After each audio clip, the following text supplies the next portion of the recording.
Ketika para dukun memuja Nyi Roro Kidul sebagai dewi, Gus Dur justru melihatnya sebagai makhluk Allah biasa yang butuh teman ngobrol. Dalam sebuah pengakuan langka, Gus Dur mengungkap sisi lain sang ratu yang tak banyak diketahui orang. Benarkah Nyi Roro Kidul itu sebenarnya adalah jin muslim yang menjaga Nusantara? Dukung channel ini untuk terus mengungkap sisi gaib para wali Allah. Silakan subscribe dan like, tulis amin di komentar. Semoga iman kita dijaga Allah dari segala tipu daya makhluk halus. Mari kita mulai ceritanya. Malam di Ciganjur selalu memiliki aromanya sendiri. Campuran antara wangi tembakau, kopi hitam yang pekat, dan tumpukan kitab-kitab kuning yang berdebu. Di kompleks kediaman Kiai Abdurrahman Wahid, atau yang akrab disapa Gus Dur, waktu seolah berjalan dengan aturannya sendiri. Jam dinding bisa saja menunjukkan pukul 2 dini hari. Namun ruang tamu beliau masih riuh rendah oleh tamu.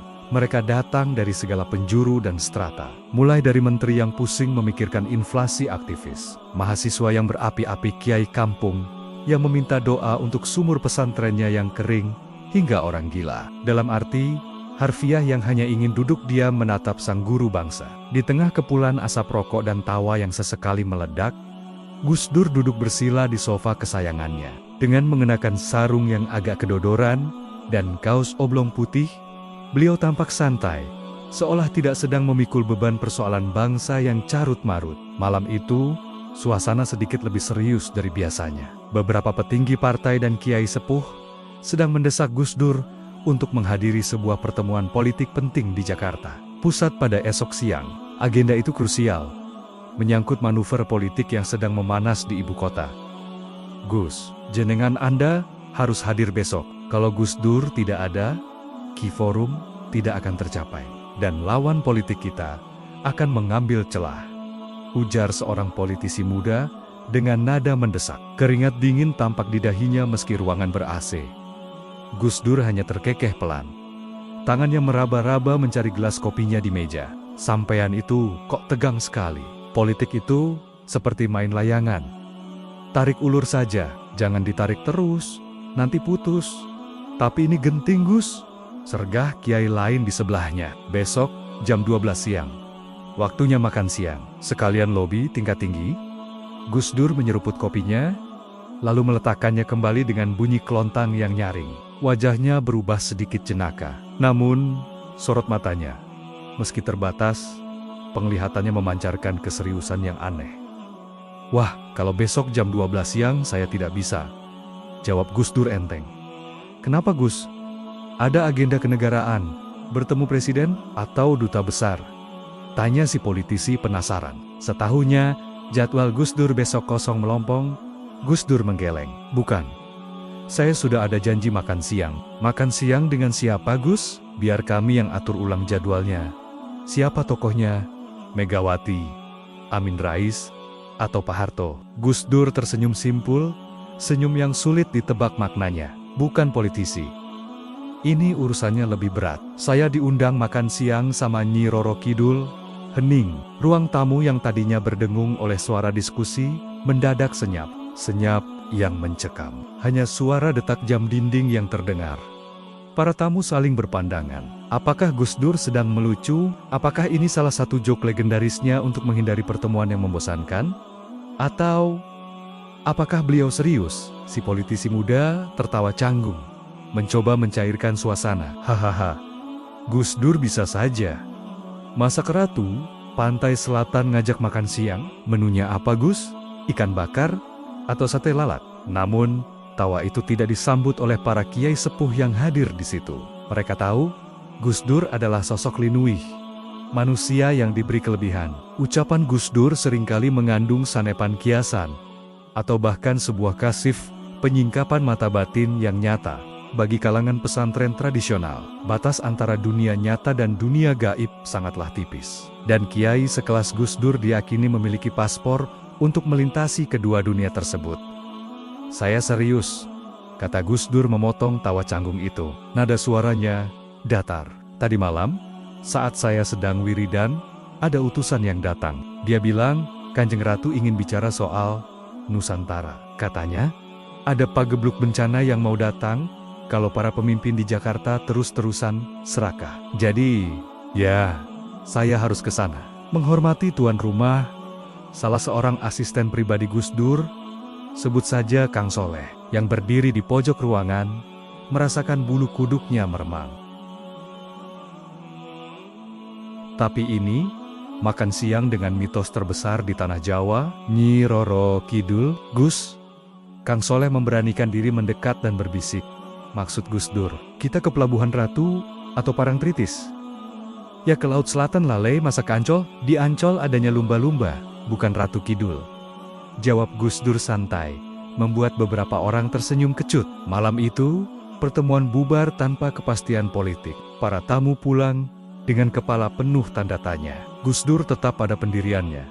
Besok siang, ia memiliki agenda di Istana Segara. Bagi kaum rasionalis, ini adalah cara cerdas Gus Dur menolak lobi politik secara halus. Mana mungkin ada orang waras yang pergi makan siang dengan hantu. Tapi bagi mereka yang menyelami samudra spiritualitas Jawa, ucapan Gus Dur adalah titah.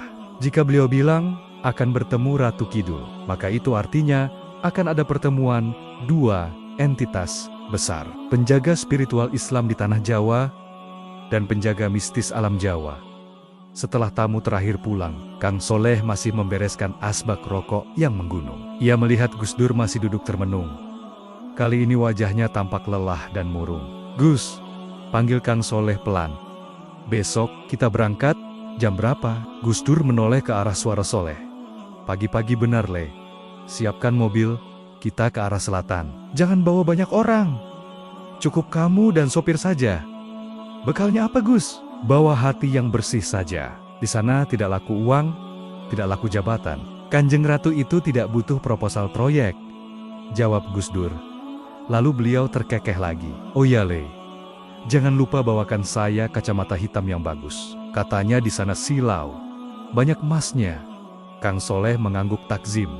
Meski hatinya masih bergemuruh, antara percaya dan takut. Di luar rumah, angin malam bertiup kencang, menggoyangkan pohon-pohon bambu di halaman Ciganjur, menciptakan suara berdecit yang menyerupai bisikan-bisikan gaib. Seolah-olah alam sedang bersiap menyambut perjalanan seorang kiai nyentrik menuju dimensi yang tak terjangkau nalar manusia.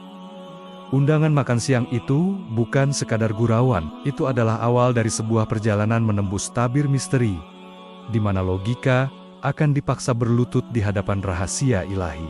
Malam semakin larut. Gus Dur beranjak ke kamarnya. Sebelum pintu tertutup, Kang Soleh sempat mendengar Gus Dur bergumam pelan, melantunkan sebuah hizib doa perlindungan kuno. Suaranya berat dan berwibawa. Sangat berbeda dengan nada bicaranya yang jenaka. Beberapa menit lalu, di detik itulah Kang Soleh sadar. Besok, mereka tidak sedang pergi piknik. Mereka akan memasuki teritori penguasa lain. Dan hanya Gus Dur yang memiliki kuncinya. Pagi itu, Jakarta masih diselimuti kabut tipis sisa hujan semalam. Langit di ufuk timur baru saja memerah, menandakan fajar syadik telah merekah. Ketika sebuah mobil Toyota Kijang kotak berwarna hijau tua, kendaraan operasional yang jauh dari kata mewah, mulai dipanaskan mesinnya di halaman pesantren Ciganjur. Suara knalpotnya yang agak ambrabet memecah keheningan subuh.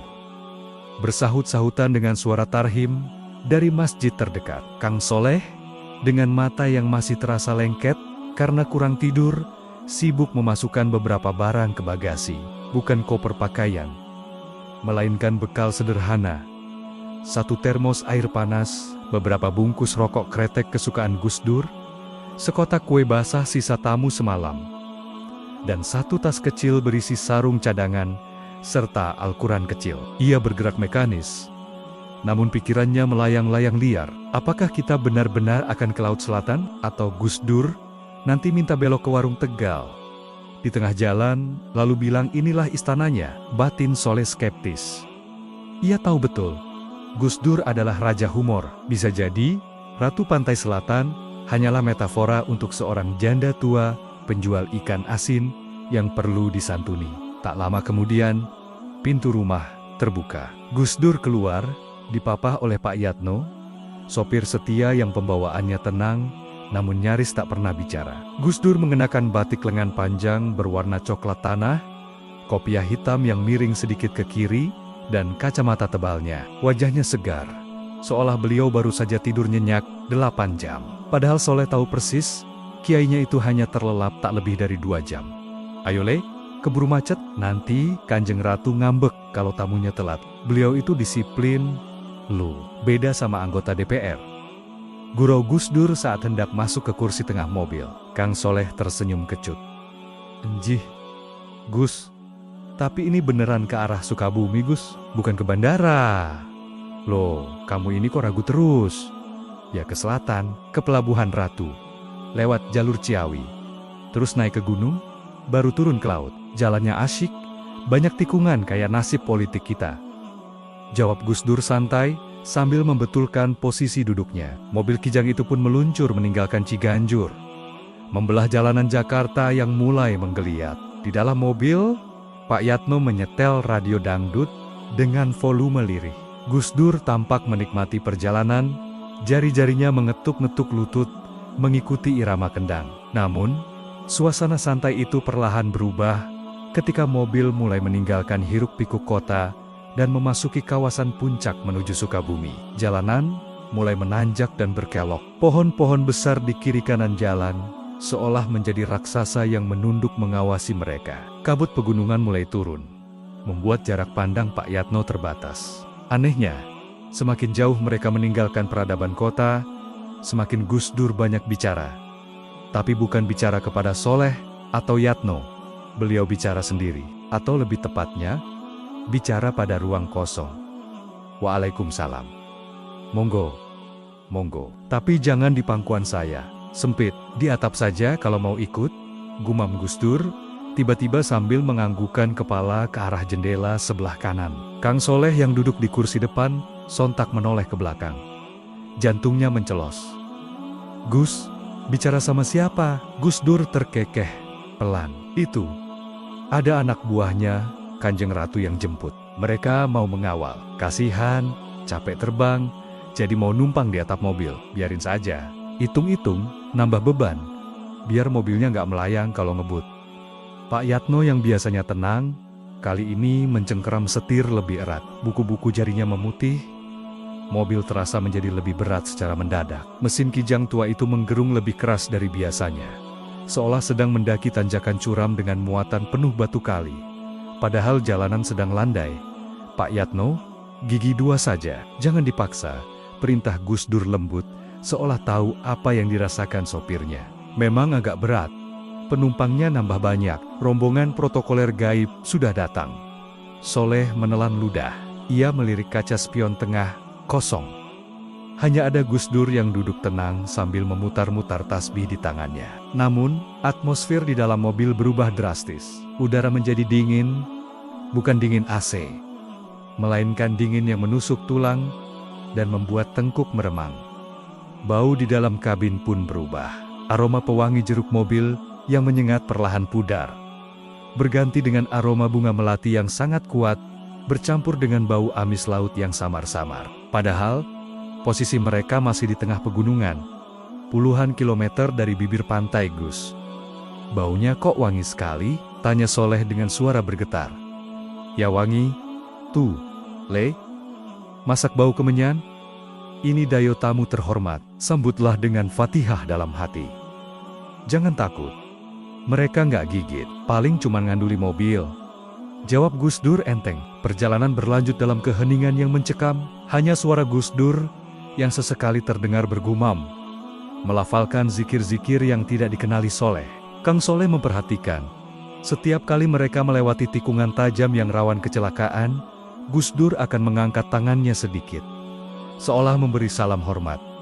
"Permisi Mbah, numpang lewat, cucu mau sowan ke Ibu Ratu," ucap Gus Dur lirih saat melewati sebuah pohon beringin besar di pinggir jalan cadas yang sepi. Tiba-tiba, radio mobil yang tadinya memutar lagu dangdut, suaranya berubah menjadi noise, kresek-kresek yang menyakitkan telinga. Lalu, secara misterius, gelombang radio itu menangkap siaran gending Jawa gamelan pelok yang lambat dan menyayat hati. Suaranya jernih sekali. "Pak Yatno, matikan radionya," kata Soleh panik. Pak Yatno memutar tombol volume, tapi suaranya tidak mau mati. Tombol off ditekan berkali-kali, tapi alunan gamelan itu tetap berbunyi, seolah berasal dari udara kosong di dalam mobil, bukan dari speaker. Biarkan saja. Potong Gus Dur. Itu lagu penyambutan. Gending Kebo Giro. Tandanya kita sudah masuk wilayah gerbang pertama. Nikmati saja. Fal sedikit nggak apa-apa. Namanya juga siaran dari dunia lain. Sinyalnya kadang putus-putus. Kang Soleh hanya bisa beristighfar. Logika rasionalnya sebagai mahasiswa lulusan Universitas Islam Modern di Jakarta berontak. Tapi Indra perasaannya tak bisa bohong. Ada sesuatu yang hadir di sini. Sesuatu yang purba, besar, dan berwibawa. Waktu menunjukkan pukul 11 siang. Ketika mereka akhirnya mulai melihat garis pantai dari kejauhan. Laut selatan terhampar luas. Ombaknya yang ganas bergulung-gulung menghantam karang, menciptakan buih putih yang kontras dengan air laut yang biru kelam. Langit di atas laut itu berwarna abu-abu gelap, berbeda dengan langit di daratan yang cerah. Awan tebal menggantung rendah, seolah membentuk payung raksasa yang menaungi area pertemuan. Kita ke hotel mana Gus? Samudra Beach Hotel, tanya Pak Yatno. Berharap mereka menuju tempat yang ramai manusia. Bukan Pak, jangan ke hotel. Ratu Kidul nggak suka AC hotel. Kita ke arah Karanghawu, cari tempat yang sepi, yang ada batu karang menjorok ke laut. Instruksi Gus Dur, nanti kalau saya bilang berhenti, ya berhenti. Jangan tanya kenapa. Mobil pun menyusuri jalan pantai yang sepi. Angin laut menerpa kaca mobil dengan kencang. Setibanya di sebuah tebing karang yang sunyi, jauh dari warung-warung kelapa muda dan wisatawan, Gus Dur menepuk pundak jok depan. Stop di sini, ini pintu gerbangnya.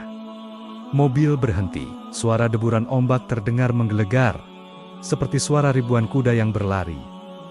Gus Dur membuka pintu mobil, angin kencang langsung menyambar, mengibarkan sarung dan baju batiknya. Anehnya, begitu Gus Dur menapakkan kakinya ke tanah berpasir itu, angin yang tadinya mengamuk, tiba-tiba mereda di sekitar tubuhnya, seolah ada kubah tak kasat mata yang melindunginya. Soleh, Yatno, kalian tunggu di mobil saja, atau kalau mau duduk di batu sana, boleh. Tapi jangan ikut saya ke ujung karang itu. Tunjuk Gus Dur ke sebuah lidah karang hitam yang menjorok berbahaya ke tengah ombak yang ganas. Gus, bahaya, itu licin. Kalau terpleset, ombaknya bisa nyeret Gus Dur, teriak Soleh.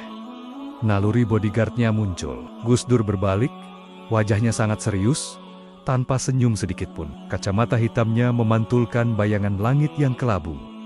Soleh, dengar, di mata kalian, itu cuma batu karang dan air laut. Tapi di mata saya, karpet merah sudah digelar, pasukan berkuda hijau sudah berbaris. Dan beliau, Gus Dur menunjuk ke arah cakrawala laut yang kosong. Beliau sudah berdiri menunggu di sana. Tidak sopan kalau saya tidak mendekat. Tapi Gus, sudah, bacakan ayat kursi saja dari sini. Jaga mobil, jangan sampai ada yang mencuri rokok saya. Ucap Gus Dur kembali bercanda, lalu berbalik badan. Dengan langkah tertatih namun pasti, dibantu tongkatnya, Gus Dur berjalan sendirian menuju ujung tebing karang itu. Kang Soleh dan Pak Yatno hanya bisa mematung, menyaksikan punggung guru mereka perlahan menjauh. Ditelan suara gemuruh samudra yang terdengar seperti mantra-mantra kuno yang sedang dirapalkan alam semesta. Di ujung sana, batas antara mitos dan realitas mulai kabur. Undangan makan siang itu bukan lagi sekadar cerita, ia sedang terjadi. Angin di Karanghawu siang itu bertiup dengan keganasan yang tidak wajar. Bagi mata telanjang Kang Soleh dan Pak Yatno yang mengawasi dari kejauhan, sosok Gus Dur yang berdiri di ujung tebing karang tampak seperti sehelai daun kering yang siap diterbangkan badai. Deburan ombak Samudra Hindia menghantam dinding tebing dengan suara ledakan yang memekakkan telinga, mengirimkan cipratan air asin setinggi puluhan meter ke udara. Secara logika, siapapun yang berdiri di titik itu seharusnya sudah basah kuyup, atau bahkan terseret arus balik yang mematikan. Kang Soleh menggenggam tasbihnya erat-erat. Buku-buku jarinya memutih. Mulutnya komat kamit mendaraskan ayat-ayat perlindungan. Ia ingin berlari menarik gurunya kembali ke zona aman. Namun kakinya seolah dipaku ke tanah oleh kekuatan tak kasat mata yang melingkupi area itu. Ada garis demarkasi yang jelas antara dunia tempat Soleh berdiri dan dunia tempat Gus Dur melangkah.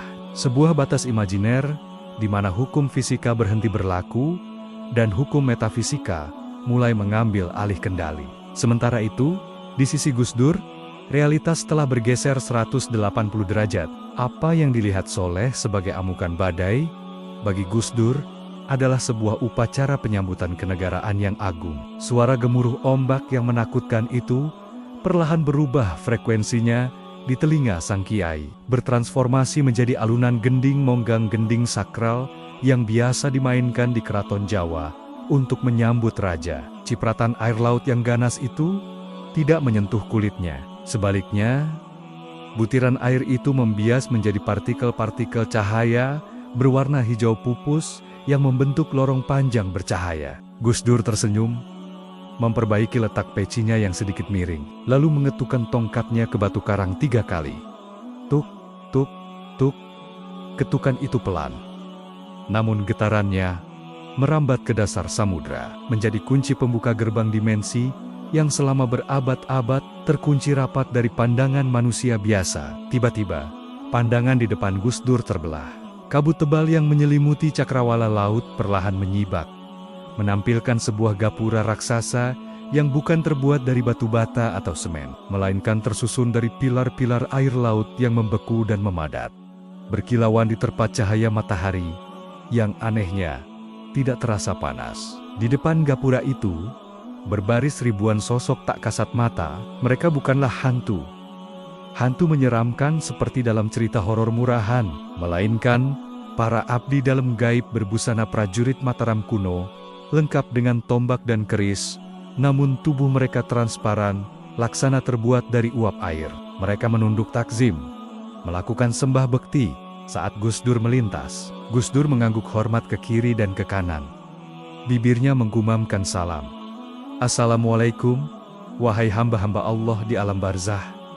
Terima kasih, sudah repot-repot berbaris. Maaf saya tidak bawa rokok kretek untuk kalian. Bahkan dalam situasi sesakral itu, selera humor Gus Dur tetap menyala, menjadi penyeimbang agar jiwanya tidak larut dalam ekstasi mistis yang berlebihan. Melangkah melewati gapura air itu, Gus Dur tiba-tiba merasa suasana berubah hening dan damai. Tidak ada lagi suara bising ombak. Ia kini berada di sebuah pendopo agung, yang lantainya terbuat dari batu giok hijau yang sejuk. Atapnya menjulang tinggi tak terbatas, disangga oleh tiang-tiang emas yang berukirkan naga dan bunga teratai. Cahaya di ruangan itu lembut, berasal dari ribuan mutiara yang tertanam di langit-langit. Di ujung pendopo, di atas sebuah singgasana yang diukir dari karang merah yang langka, duduklah sosok itu, Sang Ratu, Nyi Roro Kidul. Penampilannya jauh dari kesan menyeramkan. Ia adalah manifestasi keanggunan wanita Jawa yang paripurna. Wajahnya cantik, namun menyiratkan usia ribuan tahun yang penuh kebijaksanaan. Mengenakan kemben beludru hijau lumut bersulam benang emas, dengan selendang sutra yang melayang-layang di sekeliling tubuhnya, seolah hidup. Mahkota di kepalanya berkilauan, bukan karena intan berlian, melainkan karena nur cahaya kewibawaan yang memancar kuat. Sugeng Rawuh, Kiai, sapa Ratu Kidul, dengan suara yang terdengar seperti desau angin di pucuk pohon cemara, menggunakan bahasa Jawa kromo inggil yang sangat halus. Suara itu tidak keluar dari mulutnya, melainkan langsung bergema di dalam batin Gus Dur. Gus Dur menunduk sedikit, meletakkan tangan kanan di dada kiri sebagai tanda hormat. Matur nuwun, Gusti Kanjeng Ratu. Mohon maaf kalau kedatangan saya merepotkan. Saya datang memenuhi janji, sekaligus mau menagih makan siang. Katanya menunya spesial. Sang Ratu tersenyum tipis, senyum yang bisa menenangkan badai di lautan, sekaligus bisa menenggelamkan kapal-kapal yang sombong. Kiai Abdurrahman Wahid selalu punya cara untuk membuat suasana cair. Mari, silakan duduk. Kursi ini sudah disiapkan khusus untuk panjenengan. Gus Dur duduk di sebuah kursi kayu jati ukir yang terasa hangat. Di hadapannya, sebuah meja pendek telah terisi berbagai hidangan. Namun, ini bukan hidangan biasa. Tidak ada nasi padang atau sate ayam. Yang tersaji adalah buah-buahan yang tidak tumbuh di tanah daratan. Anggur berwarna biru laut, delima yang bijinya bersinar seperti rubi, dan minuman dalam cawan emas yang mengeluarkan aroma melati dan kesturi. Silakan dicicipi Kiai, ini buah kuldi segara, bukan buah terlarang, tapi buah hikmah. Siapa yang memakannya akan jernih pikirannya dalam melihat mana kawan mana lawan.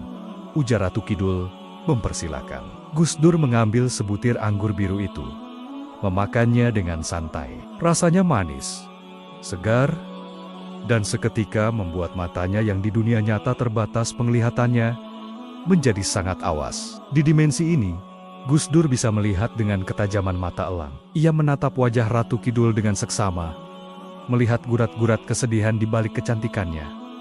Gusti Ratu kelihatan murung. Kata Gus Dur tiba-tiba, to the point, padahal laut sedang pasang, kekuasaan sedang penuh. Ada apa? Apakah ada menteri saya yang buang sampah sembarangan di laut ibu? Ratu Kidul menghela napas panjang. Aroma laut yang amis mendadak berubah menjadi aroma bunga Kamboja yang layu. Bukan soal sampah plastik, Kiai. Itu bisa dibersihkan oleh waktu. Tapi sampah keserakahan yang sedang menumpuk di Jakarta, di tanah Jawa, itu yang membuat lautan saya bergolak. Saudara-saudara Kiai, para pemimpin itu sudah lupa pada sangkan Paraning Dumadi, asal dan tujuan hidup. Mereka berebut kursi seolah akan hidup 1000 tahun. Jeritan rakyat kecil yang lapar terdengar sampai ke dasar palung saya, lebih keras dari suara ombak. Gus Dur terdiam. Ia meletakkan cawan minumannya. Suasana menjadi serius. Ia tahu pertemuan ini bukan sekadar reuni spiritual. Ini adalah sidang kabinet 2 dimensi. Ratu Kidul, sebagai penjaga keseimbangan energi tanah Jawa, sedang memberikan peringatan dini. Saya merasakan getaran itu juga, Gusti Ratu, jawab Gus Dur pelan, suaranya berat. Di darat, orang-orang sedang mabuk agama, tapi lupa Tuhan. Mabuk kekuasaan, tapi lupa amanah. Saya berusaha menahan mereka, tapi tangan saya cuma 2. Kadang saya merasa seperti sedang menambal bendungan, retak dengan permen karet. Itulah sebabnya, saya mengundang Kiai, kata Ratu Kidul. Tatapannya menajam. Energi negatif dari utara Jakarta sudah terlalu pekat. Gunung Merapi sudah mulai batuk-batuk karena tersedak asap kesombongan manusia. Laut saya pun sudah mulai panas. Ingin rasanya saya kirimkan sapu air untuk membersihkan kotoran itu. Tapi saya masih menahan diri, karena saya melihat ada satu paku bumi yang masih menancap kuat. Itu panjenengan, Kiai? Gus Dur terkekeh getir. Waduh, saya jadi paku bumi? Berat amat tugasnya. Saya ini cuma kiai kampung yang kebetulan jadi presiden. Gusti, itu pun banyak yang mau menjatuhkan. Biarkan mereka menjatuhkan, sahut Ratu Kidul tegas. Jabatan di mata manusia hanyalah daki. Tapi tugas kiai menjaga ukhuwah persaudaraan dan kemanusiaan adalah mandat langit. Saya ingin memberikan sesuatu untuk kiai. Bukan emas, bukan pusaka keris sakti yang bisa membuat orang kebal bacok. Kiai tidak butuh itu. Sang ratu kemudian menggerakkan tangannya yang lentik. Dari udara kosong, muncul sebuah gulungan selendang berwarna hijau pupus yang bercahaya. Selendang itu melayang perlahan ke arah Gus Dur. Ini adalah selendang samudra, bukan untuk dipakai menari. Lanjut Ratu Kidul. Ini adalah simbol kesabaran yang tak bertepi. Laut itu luas, Kiai. Ia menampung segala kotoran sungai, bangkai, dan sampah, tapi laut tetap asin, tetap suci, dan tetap bisa membersihkan dirinya sendiri. Jadilah seperti laut. Hati Kiai harus seluas samudra. Maafkan mereka yang menghina, rangkul mereka yang memusuhi. Hanya dengan hati seluas laut, Indonesia bisa selamat dari pagebluk perpecahan ini. Gus Dur menerima gulungan cahaya itu. Saat menyentuh telapak tangannya, cahaya itu meresap masuk ke dalam kulitnya, mengalirkan sensasi dingin yang menyejukkan ke seluruh aliran darahnya. Rasa lelah, amarah, dan kekecewaan politik yang selama ini membebani pundaknya seketika luruh. Hatinya menjadi lapang, selapang cakrawala yang tak berujung. Terima kasih Gusti Ratu. Ini bekal yang lebih berharga daripada pinjaman IMF, canda Gus Dur, meski matanya berkaca-kaca. Akan saya ingat pesan ini, menjadi laut, menampung tapi tidak menjadi kotor. Sementara itu, di dunia nyata, Kang Soleh yang masih berdiri di kejauhan, melihat sesuatu yang membuatnya nyaris pingsan. Ia melihat Gus Dur, yang masih berdiri di ujung karang, tiba-tiba dikelilingi oleh ribuan burung camar, yang terbang berputar-putar, membentuk kubah raksasa. Dan di tengah deburan ombak yang menggila, Soleh bersumpah melihat air laut di depan Gus Dur menjadi tenang setenang cermin, memantulkan bayangan langit, sementara di sekelilingnya, badai tetap mengamuk. Waktu seolah berhenti. Jam tangan Soleh mati mendadak. Jarum detiknya tak bergerak. Ia sadar, gurunya sedang berada di zona waktu yang berbeda, sedang melakukan diplomasi tingkat tinggi yang hasilnya tidak akan masuk dalam berita koran esok pagi, namun akan menentukan nasib jutaan nyawa di negeri ini. Suara gamelan monggang yang magis dan alunan gending kebogiro perlahan-lahan memudar dari pendengaran batin Gus Dur, digantikan kembali oleh suara gemuruh ombak pantai selatan yang kasar dan tanpa ampun. Ilusi visual berupa pendopo agung, berlantai giok, dan tiang-tiang emas itu berpendar, lalu pecah menjadi butiran kabut air asin yang terbawa angin. Gus Dur menarik napas panjang, menghirup udara dunia nyata yang berat dan lembab, melepaskan aroma wewangian melati keraton yang sempat memenuhi paru-parunya beberapa saat lalu. Ia kembali berpijak di atas batu karang hitam yang licin dan tajam di Karang Hawu, sendirian, tanpa pasukan gaib, tanpa Ratu Kidul. Pertemuan antar dimensi itu telah usai, ditutup dengan sebuah pesan berat tentang menjadi samudra yang kini tersimpan rapi di dalam sanubarinya. Dari kejauhan, Kang Soleh dan Pak Yatno berlari tergopoh-gopoh, menghampiri sang guru. Wajah mereka pucat pasi, seperti baru saja melihat hantu di siang bolong. Dan memang, apa yang mereka saksikan tadi bukanlah pemandangan lazim. Mereka melihat Gus Dur berdiri tegak di tengah pusaran badai, dikelilingi cahaya kehijauan, sementara ombak setinggi rumah menghantam kiri kanan karang, namun seolah enggan menyentuh tubuh sang kiai. Gus Dur, jenengan Anda tidak apa-apa, teriak Kang Soleh. Suaranya parau, karena kalah oleh deru angin. Ia segera memegang lengan Gus Dur, bersiap memapah tubuh yang ia kira akan menggigil kedinginan dan basah kuyup. Namun, begitu tangan Soleh menyentuh lengan baju batik Gus Dur, ia tersentak kaget. Ia meraba punggung, bahu, hingga sarung Gus Dur kering-kering kerontang. Tidak ada setetes pun air laut yang membasahi pakaian Gus Dur. Padahal, batu karang tempat mereka berdiri becek bukan main, dan cipratan ombak masih terus menyembur ke udara. Bahkan, kacamata tebal Gus Dur bersih, tanpa bercak air sedikit pun. Seolah beliau baru saja keluar dari ruang ber-AC yang kering, bukan dari bibir pantai yang sedang diamuk badai. Loh kok kering Gus? Padahal tadi, ombaknya. Soleh tergagap. Logikanya, macet total. Ia menatap Pak Yatno, meminta konfirmasi. Dan sopir tua itu hanya bisa menggeleng-gelengkan kepala, dengan mulut ternganga, tak mampu berkata-kata. Gus Dur terkekeh pelan, memperbaiki letak pecinya. Ya kering, tuh, Le, kan tadi saya dipayungi sama Kanjeng Ratu, masak tamu kehormatan. Disuruh hujan-hujanan, nanti make up saya luntur. Candanya ringan, seolah kejadian barusan hanyalah peristiwa remeh-temeh. Sudah, ayo kembali ke mobil, perut saya lapar beneran sekarang. Tadi di sana cuma makan angin dan nasihat, ajak Gus Dur, sambil melangkah santai meninggalkan tebing karang. Langkahnya jauh lebih ringan dan bertenaga dibandingkan saat berangkat tadi. Tongkatnya mengetuk-ngetuk batu karang. Dengan irama yang riang, mereka kembali masuk ke dalam Toyota Kijang hijau itu. Suasana di dalam mobil kini berubah drastis. Jika saat berangkat tadi terasa berat, sesak, dan penuh dengan aroma mistis yang mencekam, kini kabin mobil terasa longgar, sejuk, dan terang. Penumpang gelap yang tadi menumpang di atap dan kursi belakang, tampaknya sudah turun. Kembali ke pos penjagaan masing-masing di alam gaib. Pak Yatno menyalakan mesin, suara mesin mobil terdengar halus. Greng sekali starter. Seolah mobil tua itu juga baru saja mendapat suntikan energi supranatural. Kita cari makan di mana, Gus? Ikan bakar di pelabuhan? Tanya Pak Yatno. Tangannya kini lebih rileks memegang setir. Jangan.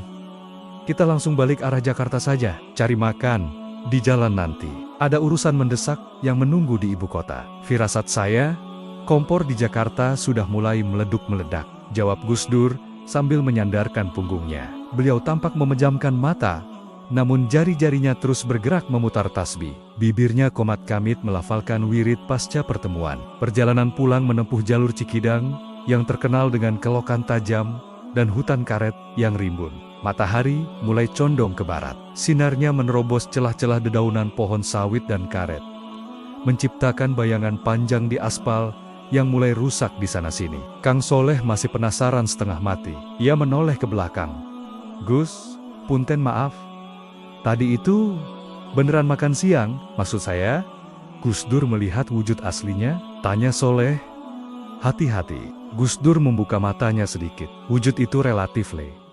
Kamu lihat saya sebagai Gus Dur yang gemuk dan suka banyol. Tapi dokter melihat saya sebagai pasien diabetes. Musuh politik melihat saya sebagai ancaman. Ratu Kidul melihat saya sebagai khalifah pemimpin di darat. Yang saya temui tadi adalah energi penjaga Nusantara. Beliau titip pesan, supaya kita jangan serakah. Alam itu punya batas sabar. Kalau pemimpinnya rakus, alam akan muntah. Itu intinya. Jadi, tidak ada menu sate lalat, Gus. Pensing Soleh mencoba mencairkan suasana. Haha, adanya buah kesabaran. Dan itu rasanya pahit kalau nggak biasa. Tawa Gus Dur berderai. Namun, tawa itu terhenti ketika mobil tiba-tiba mengerem mendadak. Ciit. Ban mobil berdecit, beradu dengan aspal basah. Tubuh mereka terhuyung ke depan. Astagfirullah. Ada apa, Pak Yatno? Seru. Soleh kaget. Di depan mereka, sekitar 10 meter, sebuah pohon mahoni raksasa tumbang melintang, menutupi seluruh badan jalan. Anehnya, tidak ada angin kencang atau hujan deras di titik itu. Pohon itu tampak tumbang begitu saja, akarnya tercerabut paksa. Jalanan Cikidang yang sepi mendadak terasa mencekam. Di kiri jalan ada tebing tanah. Di kanan jurang curam. Mereka terjebak. Belum sempat Soleh berpikir jernih. Dari balik semak-semak, muncul 5 orang lelaki bertubuh kekar, berwajah garang, dengan golok terselip di pinggang. Mereka bukan hantu. Ini ancaman fisik yang nyata. Mereka adalah bajing loncat atau preman lokal yang sering memanfaatkan situasi sepi untuk memalak pengendara. Salah satu dari mereka, yang bertato naga di lengan, mengetuk kaca jendela Pak Yatno dengan gagang golok. Dok, buka. Bayar tol kalau mau lewat. Pohon ini nggak bisa minggir sendiri. Bentak preman itu kasar. Pak Yatno pucat, keringat dingin mengucur. Waduh. Gus, begal Gus, bagaimana ini? Kita putar balik? Nggak bisa. Jalan sempit. Soleh yang darah mudanya mendidih sudah bersiap membuka pintu. Kurang ajar. Mereka sengaja menumbangkan pohon itu. Biar saya hajar, Gus. Saya bawa kunci roda. Soleh, duduk. Perintah Gus Dur tegas. Suaranya rendah, tapi menggelegar, membuat nyali Soleh menciut seketika. Jangan pakai otot, ingat pesan ratu tadi. Jadilah laut. Laut itu tidak memukul batu dengan palu, tapi dengan air yang lembut. Tapi mereka bawa golok, Gus. Buka kacanya, Pak Yatno. Perintah Gus Dur tenang. Gus, bahaya. Bantah Pak Yatno. Buka. Dengan tangan gemetar, Pak Yatno memutar tuas kaca jendela. Preman bertato itu menyeringai, siap memuntahkan sumpah serapah dan meminta dompet. Namun, saat wajahnya melongo ke dalam mobil, ia bertemu pandang dengan sosok yang duduk di kursi tengah. Gus Dur menurunkan kacamata hitamnya sedikit, menatap lurus ke mata preman itu dengan pandangan mata yang teduh, namun menghujam sukma. Bukan pandangan menantang, melainkan pandangan seorang bapak yang melihat anaknya yang nakal. Hening. Preman itu terdiam. Mulutnya yang sudah terbuka hendak membentak, tiba-tiba terkunci. Ia merasakan aura yang aneh memancar dari dalam mobil. Aura yang membuatnya merasa kecil, kerdil, dan telanjang. Golok di pinggangnya terasa panas. Mas, sapa Gus Dur lembut, menggunakan bahasa Jawa halus. Sampean capek ya? Kerja nebang pohon segede itu pasti berat. Keringatmu banyak sekali. Preman itu mengerjap-ngerjapkan mata. Bingung, biasanya korban akan teriak ketakutan atau marah-marah. Ini malah ditanya capek atau tidak. Iya Pak. Bayar. Kalau mau lewat, harus bayar buat geser pohon, bentaknya lagi. Tapi nadanya sudah turun separuh. Tidak seyakin tadi. Saya nggak punya uang banyak. Mas, saya cuma guru ngaji, kata Gus Dur sambil merogoh saku baju kokonya. Beliau mengeluarkan 2 bungkus rokok kretek dan selembar uang 50 ribuan. Jumlah yang lumayan besar waktu itu, tapi tidak sebanding dengan harga nyawa. Ini buat beli es teh dan rokok. Bagi sama teman-temanmu ya, kasihan pohonnya. Dia nggak salah apa-apa kok ditebang. Nanti kalau hujan, tanahnya longsor, rumah ibumu di bawah sana bisa kena. Kalimat terakhir itu, rumah ibumu di bawah sana, bisa kena menohok jantung si preman. Ia memang orang asli desa bawah bukit itu. Bagaimana orang tua buta ini bisa tahu? Gus Dur tersenyum, lalu menepuk bahu Pak Yatno. Pak Yatno, tolong kasih kue sisa semalam di bagasi. Mereka pasti lapar nungguin mangsa dari pagi. Kang Soleh, dengan wajah bingung bercampur kagum, turun dari mobil dan menyerahkan kotak kue itu kepada para preman yang kini berkumpul dengan wajah bingung. Aura permusuhan yang tadi kental, mendadak cair. Minggirin pohonnya Mas, kami mau lewat, ada urusan umat, kata Gus Dur lagi, kali ini dengan nada perintah yang tak terbantahkan. Tanpa dikomando 2 kali, si preman bertato itu memberi kode pada teman-temannya. Woi, angkat. Ini Pak Kiai mau lewat, cepetan. Ajaib. 5 preman yang tadi berniat jahat, kini bergotong royong dengan semangat 45, menyingkirkan batang pohon mahoni itu ke pinggir jurang. Mereka bekerja seperti santri yang patuh pada kiainya. Setelah jalan terbuka, mereka bahkan membungkuk hormat saat mobil kijang itu melintas pelan. Hati-hati Pak Kiai, ngapunten, maaf, teriak si pemimpin preman sambil melambaikan tangan yang memegang kotak kue. Di dalam mobil yang kembali melaju, Kang Soleh menggeleng-gelengkan kepala tak percaya. Kok bisa Gus? Mereka itu bajingan loh. Itu namanya ilmu samudra le. Jawab Gus Dur sambil memasang kembali kacamata hitamnya. Api jangan dilawan dengan api. Nanti kebakaran hutan. Api dilawan dengan air. Kejahatan mereka itu karena perut lapar dan hati kering. Kita kasih makan perutnya. Kita siram hatinya. Selesai, Soleh terdiam. Ia baru saja menyaksikan praktik langsung dari oleh-oleh yang dibawa Gus Dur dari Laut Selatan.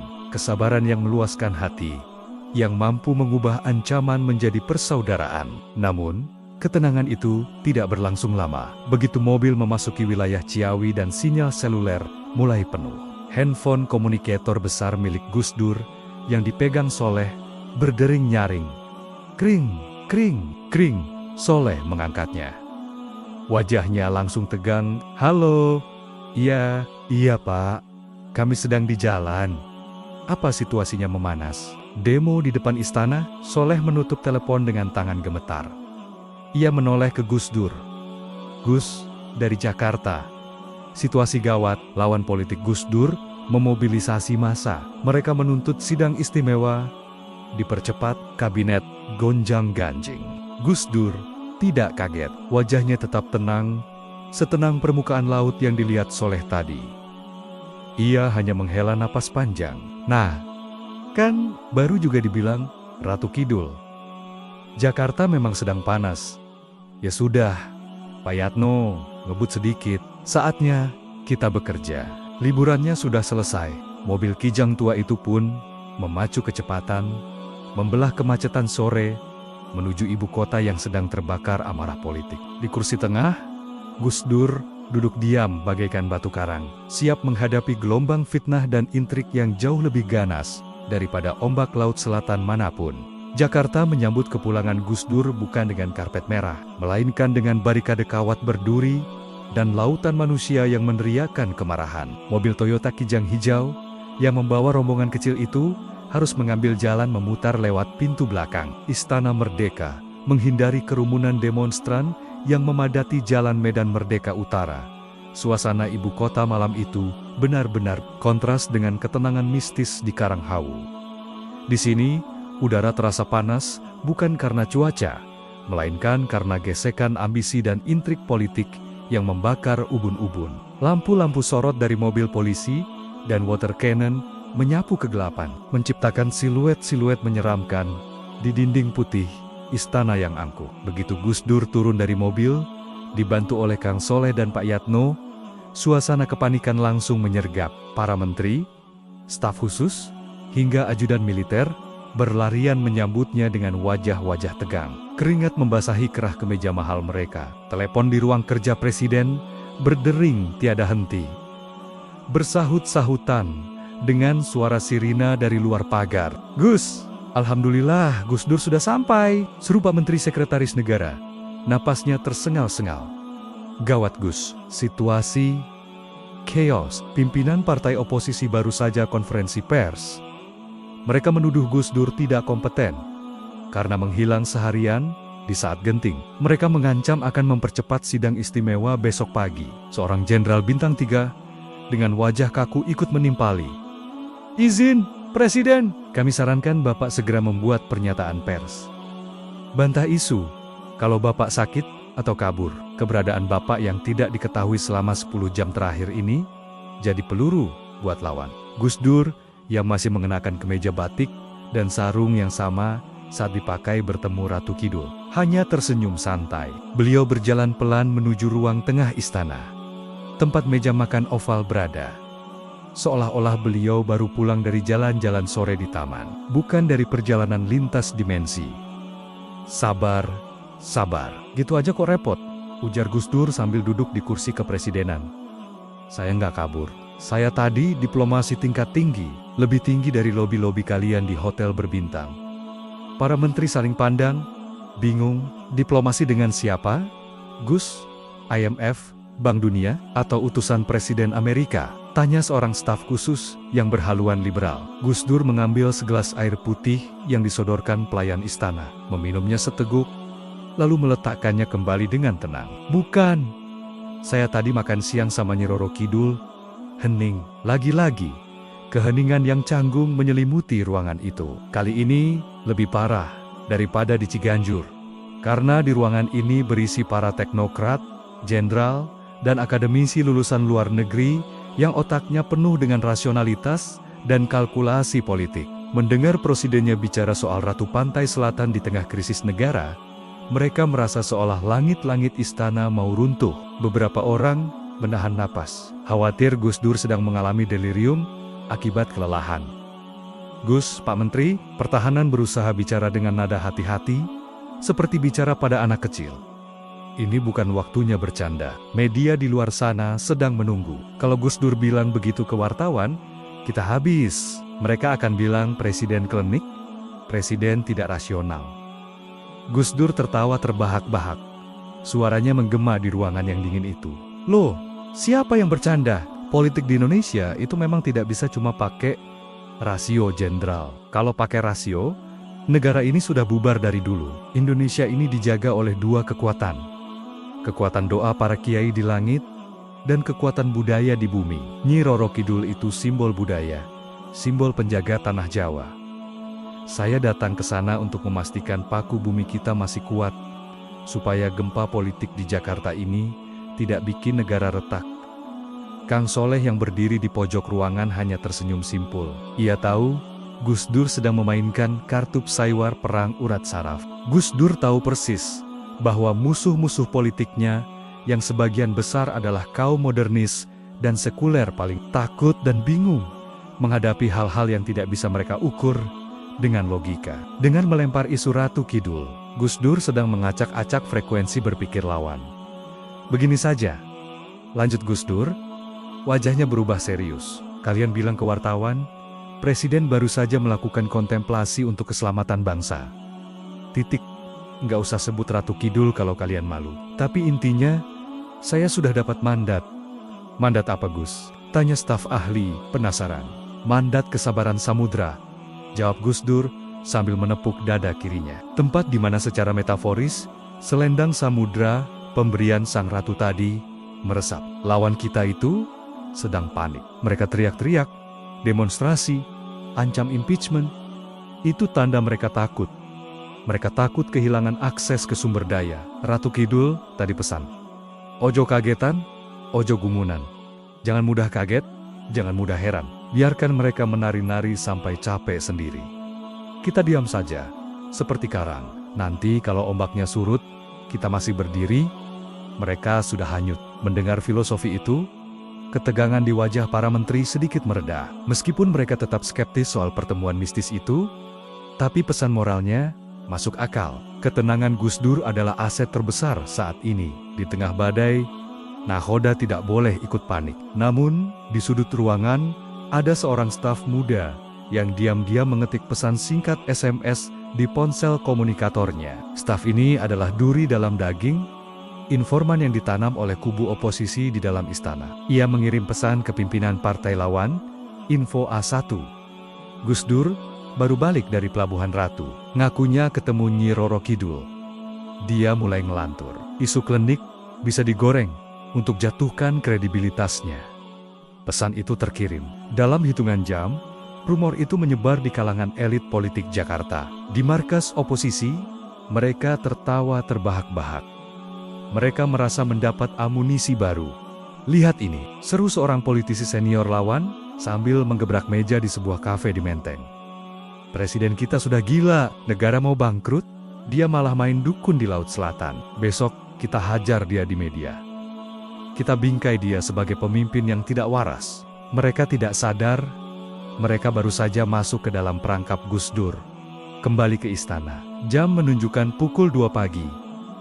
Rapat darurat akhirnya bubar. Para menteri pulang dengan membawa tugas masing-masing. Gus Dur masuk ke kamar tidurnya, diantar oleh Kang Soleh. "Gus," bisik Soleh saat membantu melepas sandal. "Gus Dur, tadi saya lihat staf protokol yang di pojok itu main HP terus. Sepertinya dia membocorkan omongan Gus Dur soal Ratu Kidul keluar." Gus Dur merebahkan tubuhnya yang lelah. Di kasur empuk istana, beliau tersenyum licik, senyum seorang ahli strategi ulung. "Biarkan saja, Le. Memang itu tujuannya." "Maksudnya?" Soleh bingung. Nanti Gus Dur dibilang musyrik atau gila loh sama orang-orang kota. Justru itu, "Leh, kalau mereka menganggap saya gila, mereka akan meremehkan saya." Musuh yang meremehkan itu biasanya lengah. Mereka akan sibuk menyerang isu klinik itu, dan lupa menyerang kebijakan substansi saya soal pemberantasan korupsi. Biar mereka sibuk berdebat soal hantu, sementara saya bersih-bersih rumah dari tikus berdasi.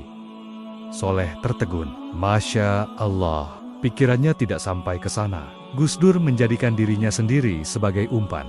Beliau rela dianggap konyol demi mengalihkan perhatian lawan dari agenda utama perbaikan negara. Makan siang dengan Ratu Kidul ternyata bukan hanya perjalanan spiritual, tapi juga manuver politik tingkat dewa.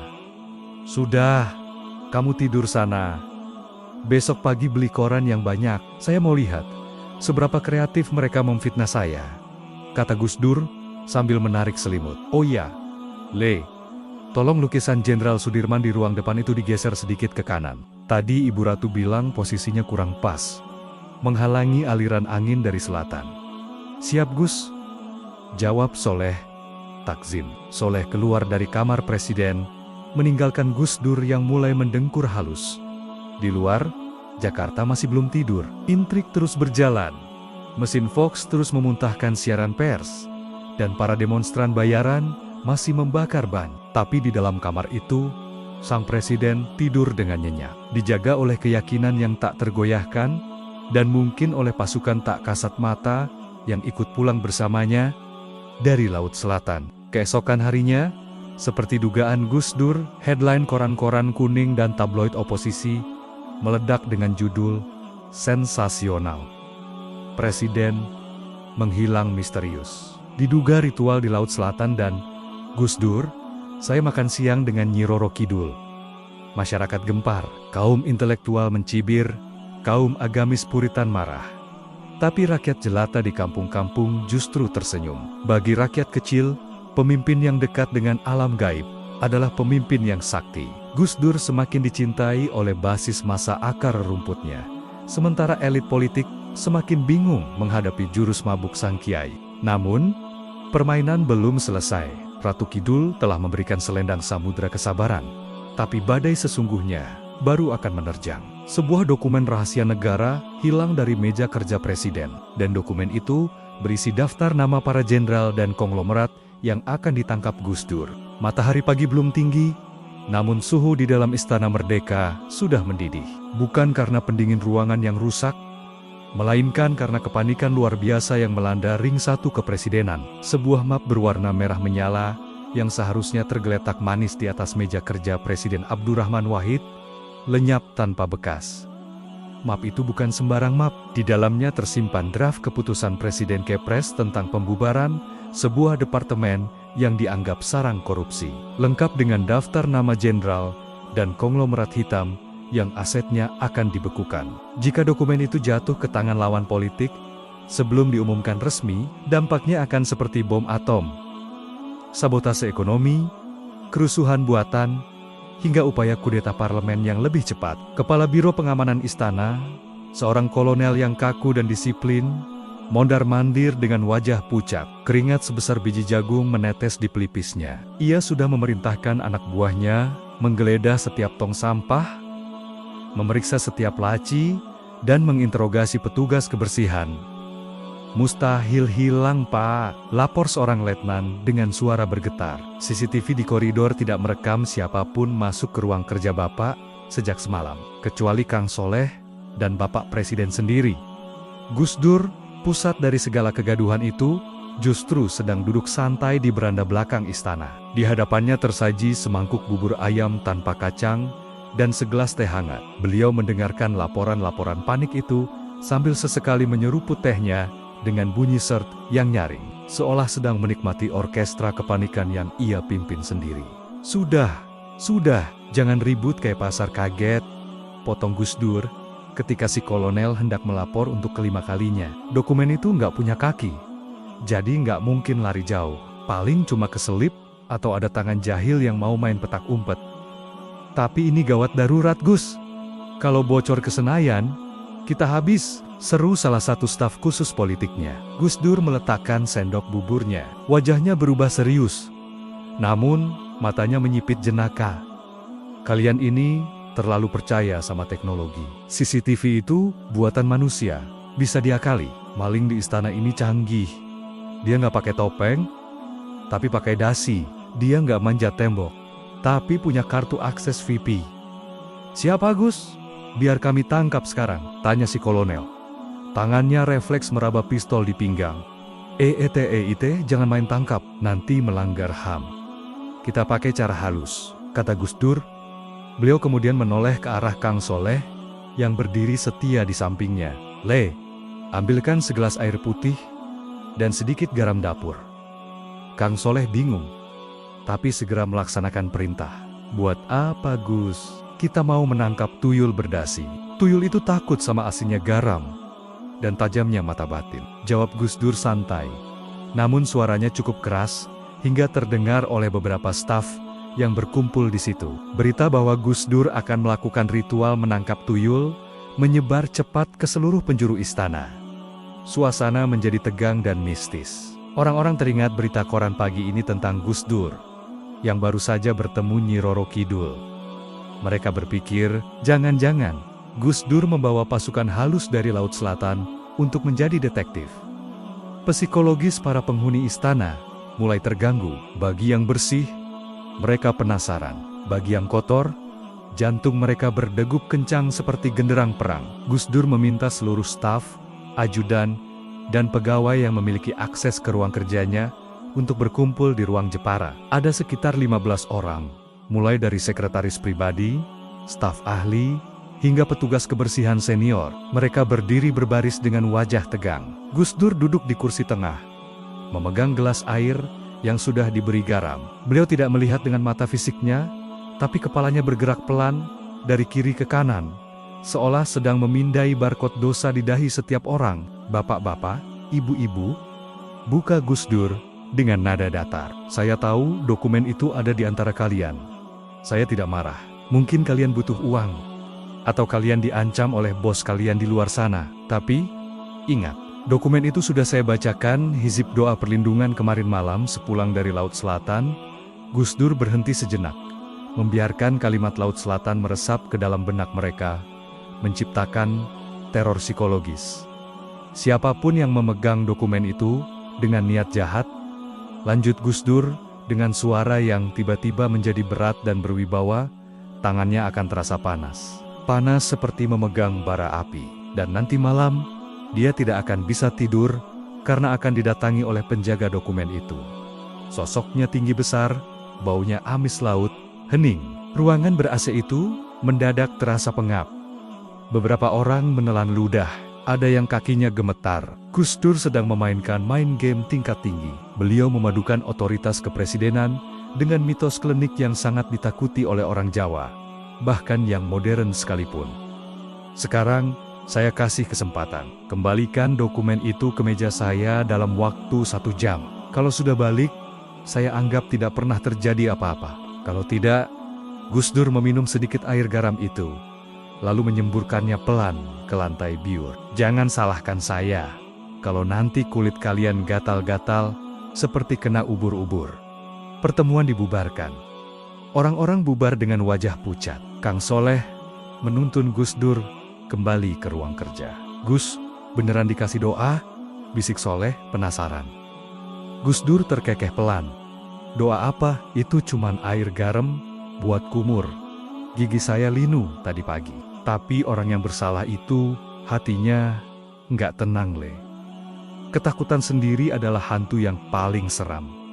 Benar saja, 30 menit kemudian, terjadi keributan kecil di toilet pria sayap barat istana. Seorang staf muda, lulusan universitas ternama yang dikenal sebagai anak didik salah satu partai oposisi, ditemukan pingsan di dalam bilik toilet. Di tangannya, ia menggenggam map merah itu erat-erat. Wajahnya merah padam. Dan ia mengigau ketakutan. Panas, panas. Ampun, Ratu. Ampun. Petugas keamanan segera mengamankan staf tersebut dan membawa map merah itu kembali ke hadapan Gus Dur. Lapor Gus, tersangka ditemukan pingsan di toilet. Dokumen aman, lapor Kang Soleh dengan mata berbinar kagum. Gus Dur meraba map itu. Masih utuh. Belum sempat difotokopi sepertinya. Dia ketakutan mau membawanya keluar istana. Tapi juga takut ketahuan kalau membuangnya. Dia bilang, tangannya panas. Gus, beneran itu doa Gus Dur manjur. Seru Pak Kolonel takjub. Ia mulai percaya bahwa presidennya ini memang sakti, mandraguna. Gus Dur tersenyum simpul. Itu bukan panas karena doa saya, Kolonel. Itu panas karena psikosomatis. Dia stres berat, adrenalinnya naik, darahnya memompa kencang, jadi badannya demam mendadak. Ditambah sugesti saya tadi, ya ambruk dia. Lalu, mau kita apakan dia Gus? Kita serahkan ke polisi? Pasal pencurian dokumen negara dan makar? Tanya Kolonel geram. Gus Dur menggeleng tegas. Jangan. Kalau diserahkan ke polisi, nanti jadi berita besar. Partai oposisi akan malu. Lalu mereka akan makin nekat menyerang kita secara brutal karena terpojok. Kita main cantik. Maksudnya Gus, panggil dia ke sini kalau sudah sadar. Kasih minum teh manis, perintah Gus Dur. 1 jam kemudian, staf muda itu, sebut saja Andi, duduk bersimpuh di hadapan Gus Dur, menangis terseduh. Ia mengaku disuruh oleh seorang petinggi partai untuk mencuri draft itu dengan imbalan pelunasan hutang judi dan janji beasiswa ke luar negeri. Ia memohon ampun agar tidak dipenjara. Andi.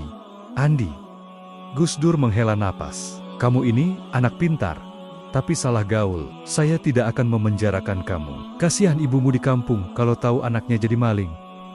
Andi mendongak. Tak percaya. Benarkah Gus? Bapak tidak lapor polisi? Tidak. Tapi ada syaratnya, kata Gus Dur. Kamu harus sekolah lagi. Sekolah di mana Gus? Di pesantren Tebuireng. Belajar ngaji, belajar tazkiyatun nafs, membersihkan jiwa. Kamu saya pecat dari istana dengan hormat. Alasannya sakit. Tapi kamu harus mondok minimal 1 tahun. Biar setan-setan politik di kepalamu itu hilang. Gimana? Mau mondok? Atau mau penjara? Andi langsung sujud syukur. Mencium lutut Gus Dur. Mau Gus? Saya mau mondok. Terima kasih Gus. Gus Dur menepuk pundak pemuda itu. Ya sudah, sana kemasi barangmu. Bilang sama bosmu di partai itu, Dokumennya sudah saya bakar, jadi percuma mereka nungguin. Setelah Andi pergi, Kang Soleh menatap Gus Dur dengan pandangan heran. Gus, kok dilepas begitu saja? Dia kan pengkhianat, musuh dalam selimut. Gus Dur menyandarkan punggungnya di kursi kepresidenan yang empuk, namun penuh duri itu. Memaafkan itu lebih berat daripada menghukum Le. Kalau saya hukum dia, saya menciptakan satu musuh abadi, dan keluarganya akan dendam. Kalau saya maafkan dan saya didik, saya mungkin membunuh satu musuh dan melahirkan satu kawan baru. Politik itu bukan cuma soal kalah menang, tapi soal memanusiakan manusia. Kang Soleh terdiam. Ia belajar satu lagi ilmu dari Universitas Kehidupan Gus Dur, bahwa keadilan tidak selalu berwajah palu hakim, tapi bisa berwajah tangan yang merangkul. Namun, masalah belum selesai sepenuhnya. Meskipun dokumen fisik berhasil diselamatkan, Gus Dur tahu bahwa isi dari dokumen itu niatnya untuk membubarkan departemen korup dan menangkap jenderal bermasalah sudah tercium oleh lawan. Andi mungkin gagal menyerahkan barang bukti, tapi ia pasti sudah melapor via telepon sebelum tertangkap. Telepon merah di meja Gus Dur berdering. Itu jalur langsung dari markas besar TNI Gus. Dari Panglima, kata ajudan menyerahkan gagang telepon. Gus Dur mengangkatnya. Halo, ya Panglima, apa? Tank-tank, amfibi keluar kandang. Mengarah ke istana, alasannya parade militer? Haha, parade kok moncong meriamnya ke arah saya. Gus Dur menutup telepon dengan tenang, namun sorot matanya tajam. Leh, siap-siap, dokumen selamat. Tapi, perang terbuka sudah dimulai. Mereka pamer kekuatan. Mereka mau menakut-nakuti saya dengan tank, terus kita harus apa Gus? Kita panggil Banser? Kita panggil pasukan loyal? Tanya Soleh panik. Jangan, kalau tentara lawan tentara, yang mati rakyat. Kalau mereka pakai tank, kita pakai daster, jawab Gus Dur misterius. Daster Gus? Iya. Besok pagi, saya akan keluar menyapa tank-tank itu dengan celana pendek dan kaos oblong. Saya mau lihat. Berani nggak mereka nembak presiden yang lagi santai cari angin? Ujar Gus Dur sambil tertawa. Tawa yang menyembunyikan keberanian nekat seorang wali yang tidak takut mati. Sore itu, langit Jakarta mendung pekat. Di kejauhan, suara gemuruh rantai roda baja tank terdengar mendekat, menggetarkan aspal ibu kota. Gus Dur kembali duduk di beranda, memutar tasbihnya, melafalkan zikir yang sama seperti yang ia lantunkan di depan ombak laut selatan. Baginya, tang baja dan ombak samudra sama saja. Hanya makhluk Tuhan yang bisa dijinakkan dengan ketenangan hati. Fajar di Jakarta merekah dengan wajah yang muram. Langit berwarna abu-abu besi, seolah mencerminkan logam-logam dingin yang sedang bergerak membelah jalanan protokol ibu kota. Getaran itu terasa lebih dulu, sebelum suaranya terdengar. Kaca-kaca jendela Istana Merdeka bergetar halus. Air di dalam gelas berguncang menciptakan riak-riak kecil. Gram, gram. Suara gemuruh mesin diesel raksasa dan gesekan rantai baja di atas aspal mulai mendekat, menciptakan teror psikologis yang mencekam bagi siapa saja yang mendengarnya. Itu bukan parade karnaval 17 Agustus, itu adalah satu kompitang kavaleri dan kendaraan tempur lapis baja yang dikerahkan dengan dalih. Latihan gabungan pengamanan ibu kota. Namun, arah moncong meriam mereka berbicara lain. Alih-alih mengarah keluar kota atau ke langit, laras-laras besi pembunuh itu moncongnya menyapu halaman depan istana kepresidenan. Pesan simboliknya jelas dan brutal. Kami punya senjata, dan kamu hanya punya kata-kata. Menyerahlah atau kami gilas. Di dalam istana, kepanikan mencapai puncaknya. Para staf sipil berlarian mengemasi dokumen. Beberapa ajudan militer yang loyal kepada presiden tampak bersiaga dengan senjata laras panjang di balik pilar-pilar. Meski mereka tahu, perlawanan itu sia-sia melawan tank. Wajah Pak Kolonel, kepala Biro Pengamanan, sudah seputih kertas. Ia tahu, dalam sejarah politik dunia, jika tank sudah mengepung istana presiden, biasanya cerita berakhir dengan kudeta berdarah atau pengasingan. Bapak Presiden, di mana? Kita harus segera evakuasi ke safe house. Helikopter sudah standby di belakang, teriak Kolonel kepada Kang Soleh, yang baru keluar dari kamar tidur Gus Dur. Kang Soleh menggaruk kepalanya yang tidak gatal. Wajahnya bingung bercampur geli. Anu, Pak Kolonel, Gus Dur nggak mau dievakuasi. Gila, Tang sudah di depan pagar. Beliau mau mati konyol. Di mana beliau sekarang? Lagi cari celana pendek, Pak. Katanya gerah, jawab Soleh polos. Sang kolonel melongo. Di saat negara di ujung tanduk, presidennya malah sibuk mencari celana santai. Tanpa babi bu, kolonel menerobos masuk ke kamar tidur. Di sana, ia melihat pemandangan yang meruntuhkan segala ketegangan militeristik di kepalanya. Gus Dur sedang dibantu oleh putrinya mengenakan kaos oblong putih polos dan celana pendek selutut berwarna gelap. Penampilan yang lebih mirip bapak-bapak yang mau menyiram tanaman di sore hari. Daripada seorang kepala negara yang sedang dikudeta. Bapak Presiden, seru kolonel dengan nada memohon. Mohon izin, situasi kritis satu. Tang itu mengarahkan meriam ke sini. Sesuai protokol, Bapak harus pakai rompi anti peluru dan ikut kami ke bunker. Gus Dur menoleh, wajahnya tenang setenang air kolam. Ia meraba-raba mencari sandalnya. Kolonel, kolonel, sampean ini tentara kok kagetan? Tank itu cuma besi itu benda mati. Yang hidup itu manusia di dalamnya. Mereka itu anak-anak kita juga. Masak Bapak takut sama anak sendiri? Tapi Pak, ini show of force. Mereka mau intimidasi Bapak, ya biarin mereka show. Kita tonton saja. Sayangkan bensinnya mahal, sudah jauh-jauh datang, masak nggak disambut? Ujar Gus Dur enteng. Ayo Le, tuntun saya ke beranda depan. Saya mau dada-dada sama tank. Gus, bahaya, ada sniper, cegah kolonel histeris. Namun, Gus Dur tetaplah Gus Dur, sekeras apapun batu karang. Ia kalah keras dengan kepala kiai yang satu ini. Dengan langkah tertatih, hanya mengenakan kaos oblong dan celana pendek, Gus Dur berjalan menuju pintu utama Istana Merdeka, yang menghadap langsung ke Jalan Medan Merdeka Utara. Pintu raksasa itu dibuka. Angin pagi Jakarta yang berdebu langsung menyambut. Di seberang pagar istana, pemandangan mengerikan terhampar. Belasan tank berjejer rapi, mesinnya menderu-deru memuntahkan asap hitam. Laras meriam mereka tegak lurus mengarah ke pintu tempat Gus Dur berdiri. Jaraknya hanya sepelemparan batu. Ratusan tentara berseragam lengkap dengan wajah garang berdiri di sekitar tank. Ketika sosok Gus Dur muncul di beranda, waktu seolah berhenti. Para prajurit di seberang sana tertegun. Mereka mengharapkan melihat presiden yang ketakutan, bersembunyi di balik tameng pasukan pengawal, atau presiden yang marah-marah dengan seragam resmi. Tapi yang mereka lihat adalah seorang pria tua gemuk, setengah buta, memakai celana pendek, berdiri santai, sambil melambaikan tangan dan tersenyum lebar. Pemandangan itu begitu absurd, begitu manusiawi, hingga meruntuhkan narasi musuh negara yang didoktrinkan oleh komandan mereka. Selamat pagi, teriak Gus Dur. Suaranya tidak menggunakan mic, tapi entah kenapa terdengar jelas di tengah deru mesin tank. Kalian sudah sarapan belum? Kok pagi-pagi sudah main mobil-mobilan? Seorang komandan lapangan berpangkat letkol turun dari jeep komando. Ia berjalan mendekat ke pagar istana dengan langkah tegap, berniat menyampaikan ultimatum terselubung. Namun, semakin ia mendekat ke arah Gus Dur, langkahnya semakin berat. Tiba-tiba, fenomena aneh terjadi. Angin kencang berhembus dari arah selatan arah Laut Jawa, atau lebih jauh lagi, Samudra Hindia. Angin itu bukan angin panas Jakarta yang penuh polusi. Angin itu dingin, lembab, dan membawa aroma yang sangat spesifik.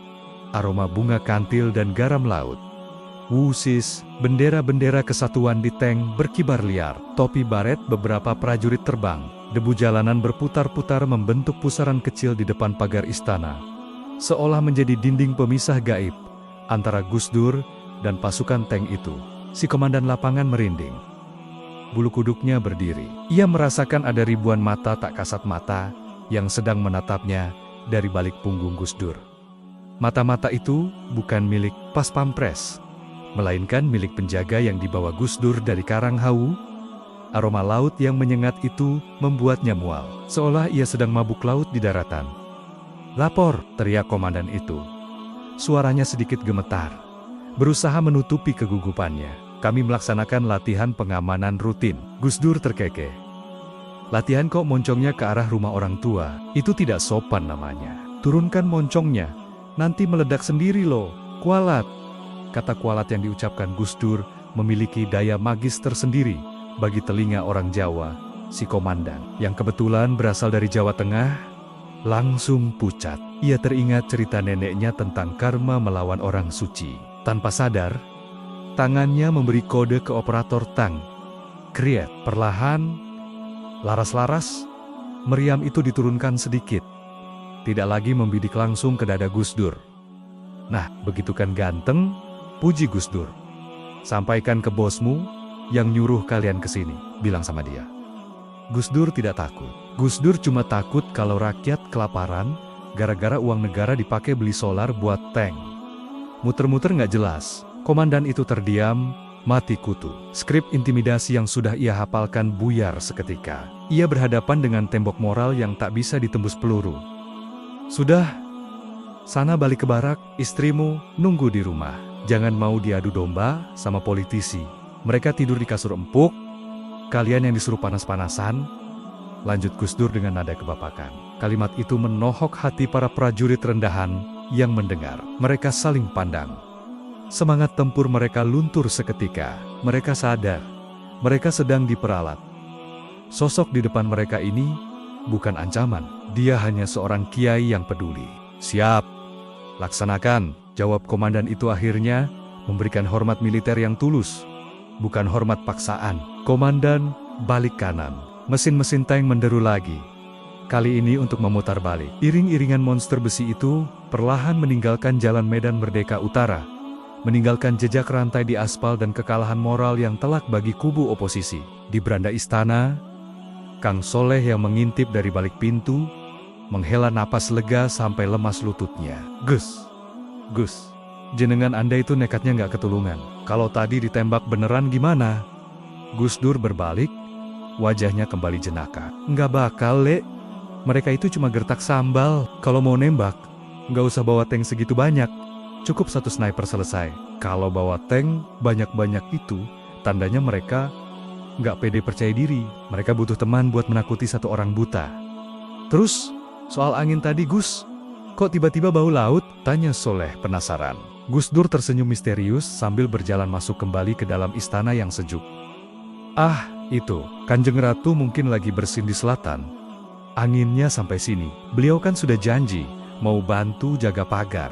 Meski Gus Dur bercanda, Soleh tahu itu bukan kebetulan. Diplomasi celana pendek hari ini berhasil, bukan hanya karena keberanian Gus Dur, tapi karena aura kewibawaan spiritual yang membuat besi-besi tank itu terasa kerdil. Namun, Gus Dur tahu, kemenangan hari ini hanyalah kemenangan kecil dalam perang yang panjang. Tank-tank itu mundur, tapi lawan politiknya tidak akan berhenti.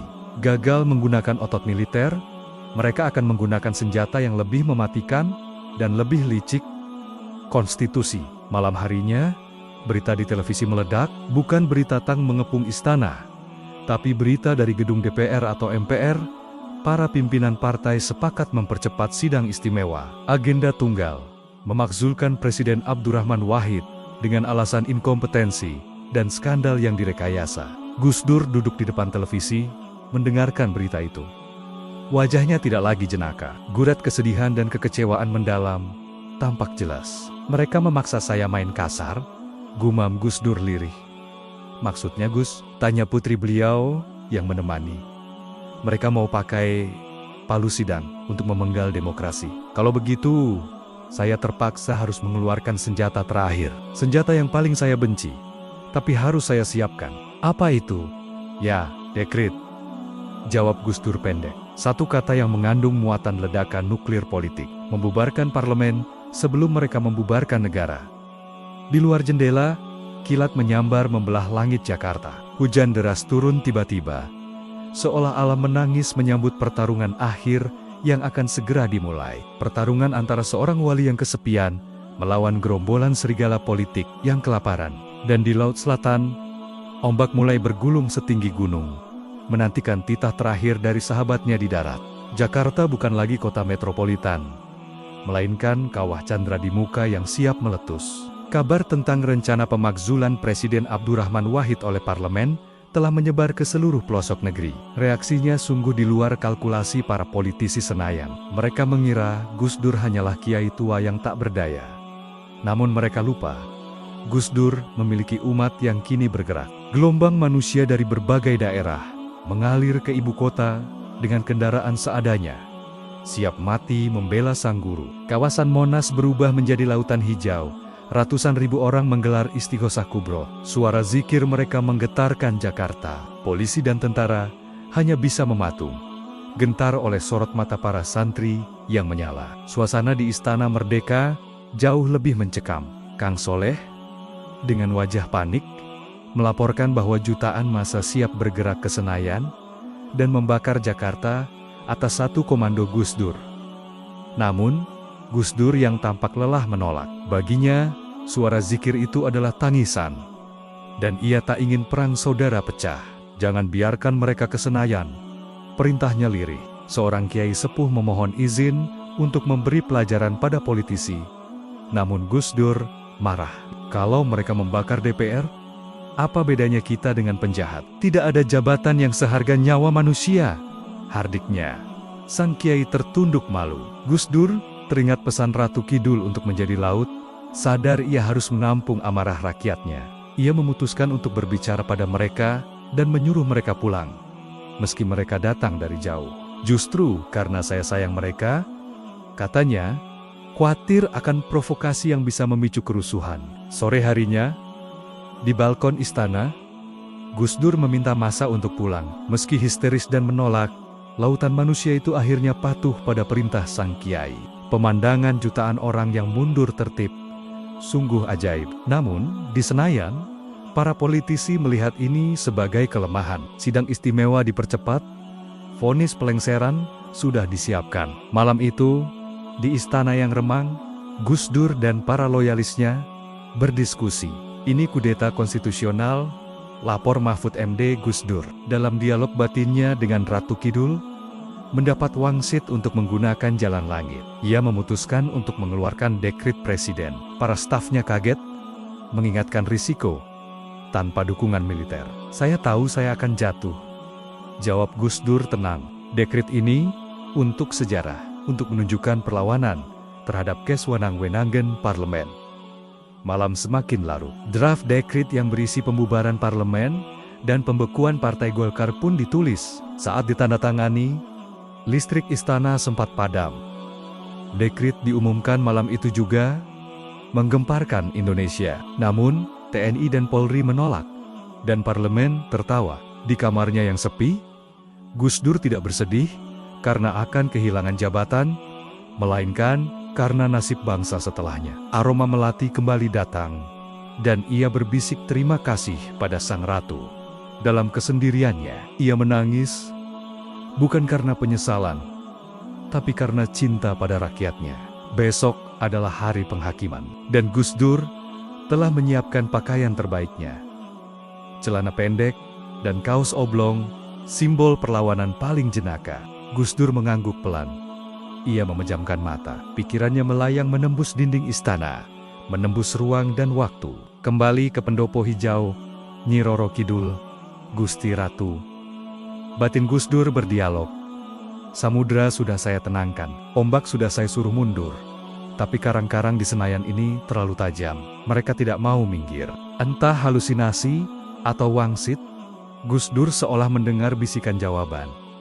Jika jalan darat buntu, gunakan jalan langit. Buatlah garis tegas. Sejarah akan mencatat siapa yang memegang pena kebenaran. Meski tintanya habis malam ini, Gus Dur membuka matanya. Tatapannya tajam. Kita keluarkan dekret, ucapnya mantap. Dekret presiden, seru para staf kaget. Membubarkan parlemen? Itu berisiko tinggi, Gus. TNI dan Polri sudah menolak mendukung. Kalau Gus Dur keluarkan dekret tanpa dukungan senjata, itu cuma jadi selembar kertas tak berarti. Gus Dur akan jatuh. Saya tahu, jawab Gus Dur tenang. Senyum getir menghiasi wajahnya. Dekret ini bukan untuk mempertahankan jabatan saya. Saya tahu, saya akan jatuh. Besok saya pasti keluar dari istana ini. Lalu untuk apa, Gus? Untuk sejarah, tegas Gus Dur. Saya harus menunjukkan kepada generasi masa depan bahwa ada seorang presiden yang berani melawan kesewenang-wenangan parlemen, meski dia harus kalah. Dekrit ini adalah perlawanan simbolik. Ini adalah cara saya mengatakan, kalian boleh jatuhkan saya, tapi kalian tidak bisa injak-injak martabat demokrasi. Malam semakin larut, jam dinding berdentang 12 kali. Di luar, hujan turun rintik-rintik, membawa hawa mistis yang kental. Angin berhembus kencang, menggoyangkan pohon beringin tua di halaman istana. Gus Dur meminta kertas dan pena. Dengan didiktekan olehnya, draft dekrit presiden itu mulai ditulis. Isinya menggetarkan: pembubaran DPR atau MPR, pengembalian kedaulatan ke tangan rakyat, dan pembekuan Partai Golkar. Saat draft itu selesai diketik, tiba-tiba listrik di Istana Merdeka berkedip-kedip. Lalu mati total. Selama beberapa detik, sebelum genset menyala. Ada yang tidak suka kita nulis ini? Celetuk Kang Soleh merinding. Biarkan saja, setan politik memang takut sama cahaya kebenaran, sahut Gus Dur, sambil menandatangani dokumen itu. Tanda tangan yang sedikit gemetar, namun penuh tekad. Umumkan malam ini juga, perintah Gus Dur, juru bicara kepresidenan. Dengan wajah tegang membacakan maklumat presiden itu di hadapan wartawan yang sudah menunggu seperti kawanan hyena. Berita itu meledak. Indonesia gempar. Gus Dur telah menekan tombol nuklir politiknya. Namun, seperti prediksi Gus Dur, TNI dan Polri menolak menjalankan perintah itu. Tank yang kemarin mundur, kini mesinnya kembali dipanaskan. Parlemen di Senayan tertawa mengejek, menganggap dekrit itu sebagai lelucon orang putus asa. Besok pagi, mereka akan menggelar sidang untuk memecat Gus Dur secara resmi. Di kamarnya yang sepi, Gus Dur kembali sendirian. Ia tidak tidur. Ia duduk di tepi ranjang, meraba tasbihnya. Ia tidak bersedih karena akan kehilangan jabatan presiden. Ia bersedih karena tahu, setelah ini, bangsa ini akan kembali dikuasai oleh oligarki yang lapar. Tiba-tiba, aroma melati itu datang lagi. Kuat sekali. Memenuhi kamar tidur presiden. Gus Dur tersenyum dalam gelap. Terima kasih sudah menemani sampai akhir, Gusti Ratu, bisiknya. Besok saya pulang ke Ciganjur. Makan siangnya, kita lanjut di warung Padang saja ya. Jangan di laut, masuk angin saya kalau di laut terus. Dalam kesendiriannya, Gus Dur menangis, bukan tangisan penyesalan, melainkan tangisan seorang kekasih yang harus berpisah dengan amanah yang dicintainya rakyat Indonesia. Air matanya menetes ke lantai istana, menjadi saksi bisu bahwa di gedung angkuh ini pernah tinggal seorang manusia yang hatinya seluas samudra, yang memilih kalah demi kemenangan kemanusiaan. Besok adalah hari penghakiman, dan Gus Dur sudah menyiapkan pakaian terbaiknya untuk keluar dari istana. Bukan jas kenegaraan, melainkan celana pendek dan kaos oblong. Simbol perlawanan paling jenaka dan paling menyakitkan bagi mereka yang gila hormat. Hari Senin, 23 Juli tahun 2001. Gedung DPR atau MPR di Senayan tampak seperti benteng pertahanan yang angkuh. Pagar kawat berduri melingkar berlapis-lapis, dijaga oleh ribuan tentara dan polisi yang siaga penuh. Di dalam ruang sidang yang megah, pendingin udara menderu halus, kontras dengan suasana politik yang panas membara. Palu sidang diketuk bertalu-talu. Tok, tok, tok. Suaranya kering, tanpa emosi, namun gemanya meruntuhkan sebuah era. Lewat sidang istimewa yang dipercepat, sebuah manuver yang oleh banyak pakar hukum tata negara dianggap cacat prosedur, Presiden K.H. Abdurrahman Wahid secara resmi dimakzulkan. Mandatnya dicabut, kekuasaannya dilucuti. Di Istana Merdeka, Gus Dur mendengar kabar itu bukan dari surat resmi yang diantar kurir, melainkan dari televisi tabung yang menyiarkan secara langsung prosesi pelantikan penggantinya. Beliau duduk di sofa dengan kaki terangkat satu. Sarungnya tersingkap sedikit. Tidak ada teriakan marah, tidak ada piring pecah. Gus Dur hanya menghela napas pendek, lalu menyeruput teh manisnya yang sudah mulai dingin. Ya sudah, gitu aja kok repot, gumamnya pelan. Kalimat sakti itu kembali keluar, namun kali ini terdengar lebih lirih, menyiratkan keikhlasan tingkat makrifat yang sulit dipahami manusia biasa. Gus, mereka sudah ketok palu, kata Kang Soleh dengan suara tercekat. Air mata menggenang di pelupuk matanya. Mereka jahat, Gus. Mereka membuang Gus Dur seperti Sesti. Jangan nangis, Le, potong Gus Dur. Jabatan itu cuma baju. Kalau sudah kotor atau kekecilan, Ya dilepas, jangan dipaksa dipakai terus. Nanti sobek, yang penting kita keluar dari sini dengan kepala tegak, bukan lewat pintu belakang seperti maling. Namun, pengusiran itu ternyata tidak berjalan dengan sopan. Beberapa jam setelah palu diketok di Senayan, para birokrat istana yang sebelumnya menjilat kaki Gus Dur langsung berganti wajah. Mereka ingin menunjukkan loyalitas pada penguasa baru dengan cara yang norak. Tiba-tiba, tanpa pemberitahuan, aliran listrik ke sayap tempat tinggal Gus Dur diputus.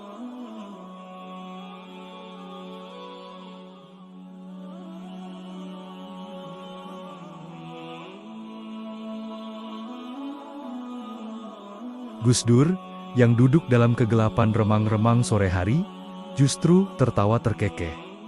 Kekeh, keringat mulai membasahi kaos oblong putihnya, tapi wajahnya tetap cerah. Biarin saja, Pak Yatno. Mereka pikir saya butuh AC buat bernapas, saya napas pakai doa, bukan pakai freon. Lagi pula, ini latihan buat nanti di alam kubur. Di sana juga nggak ada listrik PLN. Di tengah kegelapan dan panas yang menyengat itu, sebuah fenomena ganjil kembali terjadi. Kang Soleh, yang memiliki kepekaan batin karena sering diajak tirakat, merasakan perubahan suhu yang drastis di sekitar tempat duduk Gus Dur jika di sudut ruangan lain, udaranya panas dan lembab. Radius 2 meter di sekitar Gus Dur terasa sejuk. Ada angin semilir yang berhembus entah dari mana, membawa aroma laut yang segar dan wangi melati. Gus, kok di sini adem ya? Bisik Soleh heran. Gus Dur tersenyum dalam gelap. Kanjeng Ratu nepati janji le. Beliau kirim AC alam, AC buatan manusia, bisa diputus kabelnya sama teknisi. Tapi AC buatan Tuhan, siapa yang bisa mutus? Tombolnya ada di langit. Sore itu, halaman depan Istana Merdeka dipenuhi oleh ribuan pendukung setia yang menolak pulang. Mereka menangis, berteriak, dan berdoa. Mereka mendengar kabar bahwa listrik dimatikan dan air disumbat. Amarah mereka nyaris meledak lagi. Wartawan lokal dan asing berkerumun di balik pagar. Kamera mereka siap membidik momen bersejarah jatuhnya sang presiden nyentrik. Gus, orang-orang di luar nangis. Mereka butuh melihat Gus Dur. Mereka butuh tahu kalau Gus Dur baik-baik saja. Lapor Yeni, putri beliau. Bantu saya berdiri. Enduk. Kata Gus Dur, saya mau keluar. Saya mau pamit. Gus Dur mau ganti baju dulu. Pakai jas atau batik? Tanya Yeni. Gus Dur menggeleng tegas. Gak usah, jas itu seragam presiden. Saya sekarang cuma Abdurrahman Wahid. Rakyat biasa, saya mau keluar pakai ini saja. Beliau menunjuk pakaian yang melekat di tubuhnya. Kaos oblong putih yang agak kedodoran dan celana pendek selutut berwarna gelap. Pakaian rumahan, pakaian bapak-bapak yang sedang santai di teras rumah. Tapi Gus, banyak kamera. Nanti masuk koran seluruh dunia loh. Kang Soleh mengingatkan, khawatir citra gurunya jatuh. Justru itu Le, jawab Gus Dur sambil tertatih bangkit. Saya mau kasih pesan simbolik ke mereka yang pakai jas mahal di Senayan itu. Bahwa kehormatan seseorang tidak terletak pada pakaiannya, tapi pada hatinya. Mereka boleh ambil jas kepresidenan saya, tapi mereka tidak bisa ambil martabat saya. Saya keluar dengan celana pendek, artinya saya tidak membawa apa-apa dari istana ini. Saya bersih. Maka, terjadilah momen ikonik yang akan dikenang sejarah selamanya. Pintu depan Istana Merdeka dibuka. Sosok Gus Dur, dipapah oleh putrinya, muncul di beranda. Tanpa protokoler, tanpa musik kenegaraan, tanpa sambutan militer. Hanya seorang pria tua setengah buta dengan celana pendek, melambaikan tangan ke arah rakyatnya. Begitu masa melihatnya, tangis pecah membahana. Gus, jangan pergi ii. Teriakan itu menyayat hati.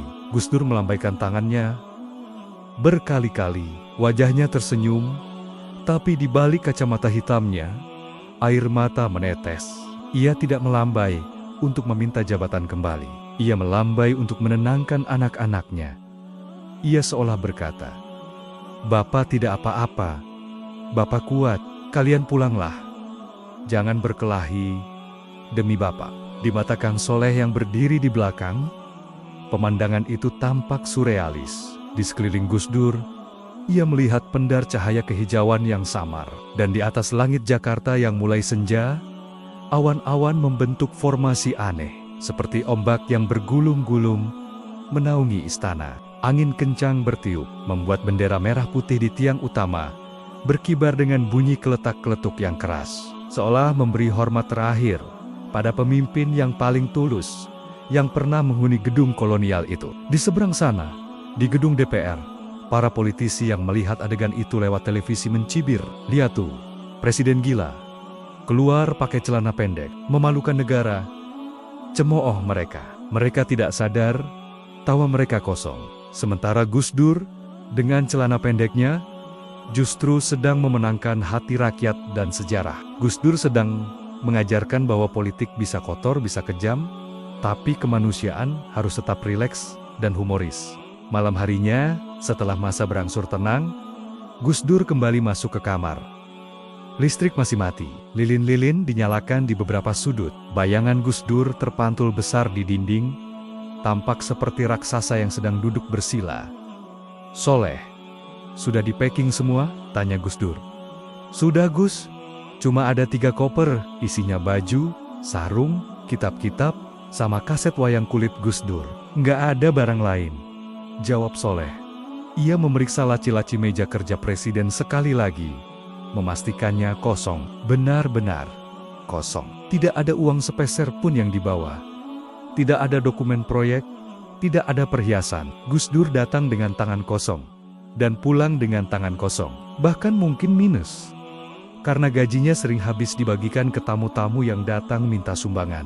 "Bagus, jangan sampai ada satu peniti pun milik negara yang terbawa. Nanti, di akhirat hisabnya berat," kata Gus Dur serius. Tiba-tiba, dari arah taman belakang yang gelap gulita, terdengar suara langkah kaki berat mendekat. "Duk, duk, duk, Kang Soleh, siaga." Pak Yatno mengambil kunci roda. Jangan-jangan ada pasukan liar yang mau mencelakai Gus Dur sebelum pergi. Pintu kamar diketuk pelan. "Masuk," perintah Gus Dur. Pintu terbuka. Yang masuk bukan tentara, bukan pembunuh bayaran, tapi seorang tukang kebun tua istana yang selama ini jarang diperhatikan orang. Ia membawa bungkusan daun pisang, wajahnya tua dan keriput, tangannya kasar penuh tanah.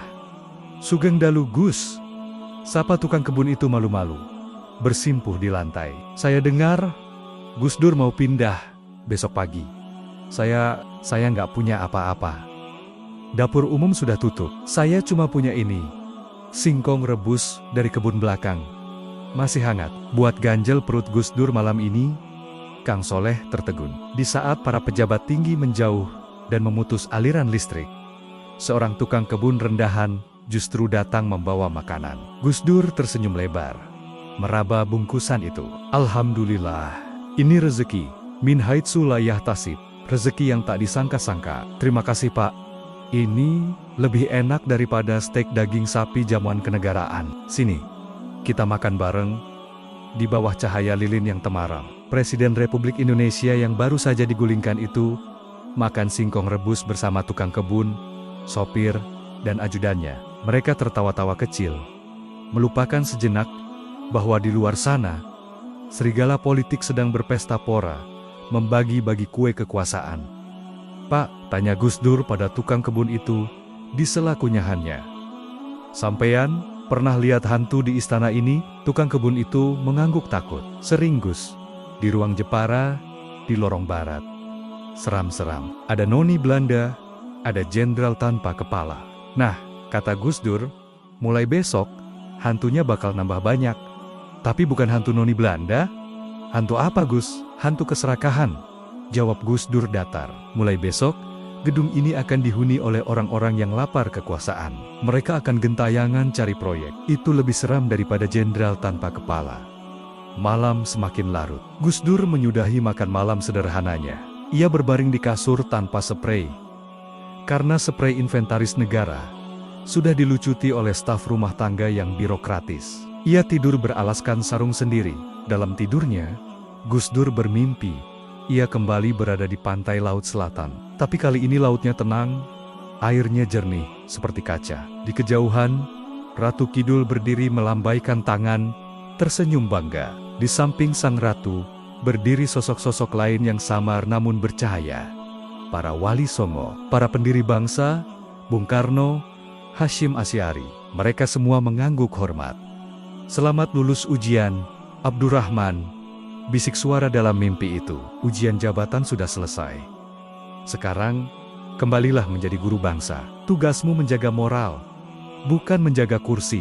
Gus Dur terbangun saat azan subuh berkumandang dari Masjid Istiqlal. Hatinya plong, ringan. Beban negara seberat ribuan ton yang selama ini dipikulnya sudah diangkat. "Soleh, Yatno, bangun. Sholat subuh, habis itu kita pulang ke Ciganjur. Saya kangen soto buatan istri saya," ucap Gus Dur ceria. Pagi itu, Selasa 24 Juli tahun 2001, iring-iringan mobil sederhana meninggalkan Istana Merdeka. Gus Dur duduk di kursi depan mobil pribadinya, melambaikan tangan lewat jendela pada para pegawai istana yang menangis diam-diam di balik pilar. Mobil itu melaju pelan, keluar dari gerbang besi, menembus kerumunan massa yang masih setia mengawal. Istana Merdeka kini kosong dari ruhnya. Lampu-lampu kristal mungkin akan menyala terang lagi nanti malam, menyambut penghuni baru. AC akan kembali dingin, tapi kehangatan, humor, dan keberkahan yang dibawa oleh sang kiai telah pergi bersamanya menuju rumah pinggiran di Jakarta Selatan. Gus Dur pergi membawa kemenangan yang tak terlihat oleh mata kasat, tapi dirasakan oleh hati nurani. Rumah itu tidak megah, atapnya genteng biasa, dindingnya bercat putih sederhana, dan halamannya tidak dijaga oleh tank ataupun pasukan baret merah. Namun, setiap harinya, ratusan orang dari berbagai lapisan, mulai dari petani yang tanahnya diserobot, ibu-ibu pengajian, pendeta, biksu, hingga aktivis mahasiswa mengantre untuk duduk di karpet teras rumah itu. Inilah istana yang sesungguhnya, tanpa protokol, tanpa birokrasi, dan tanpa intrik. Gus Dur duduk di kursi rodanya, mengenakan sarung dan kemeja batik lengan pendek. Wajahnya jauh lebih segar dibandingkan hari-hari terakhirnya di Istana Merdeka. Tawanya yang khas terkekeh sampai bahunya berguncang kembali, terdengar renyah saat meladeni guyonan seorang tamu dari Madura. Di sudut teras, Kang Soleh yang kini sudah terlihat lebih matang, ada sedikit uban di rambutnya, duduk mengamati gurunya dengan takzim. Ingatannya melayang pada peristiwa 4 tahun lalu. Badai di Karanghawu, tank di depan istana, dan momen celana pendek di beranda. Semua terasa seperti mimpi buruk yang berakhir indah. Setelah tamu terakhir pulang dan hari mulai gelap, Soleh mendekat. Ia membawakan segelas teh hangat dan pisang goreng. "Gus, ngunjuk minum dulu," tawar Soleh.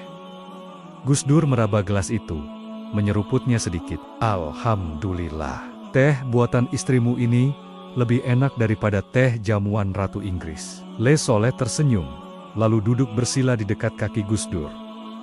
Ada satu pertanyaan yang selama bertahun-tahun mengganjal di hatinya. Pertanyaan yang belum tuntas terjawab sejak peristiwa di Pelabuhan Ratu itu. Gus Soleh memulai dengan ragu. "Apa? Mau tanya soal Nyi Roro Kidul lagi?" Tebak Gus Dur tepat sasaran, seolah bisa membaca isi kepala Soleh. Soleh nyengir kuda. "Inggih, Gus.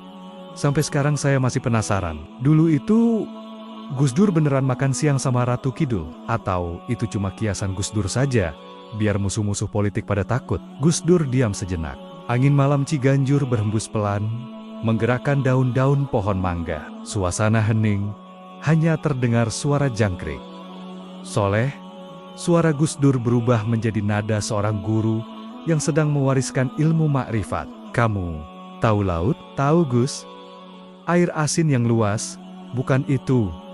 sanggah Gus Dur.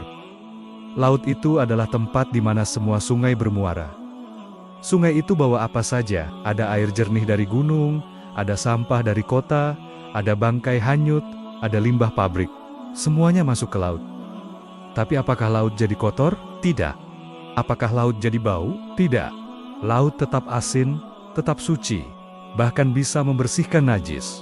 Gus Dur menghela napas panjang. Matanya menerawang menembus kegelapan. Menjadi pemimpin, menjadi manusia, harus punya hati seluas samudra itu.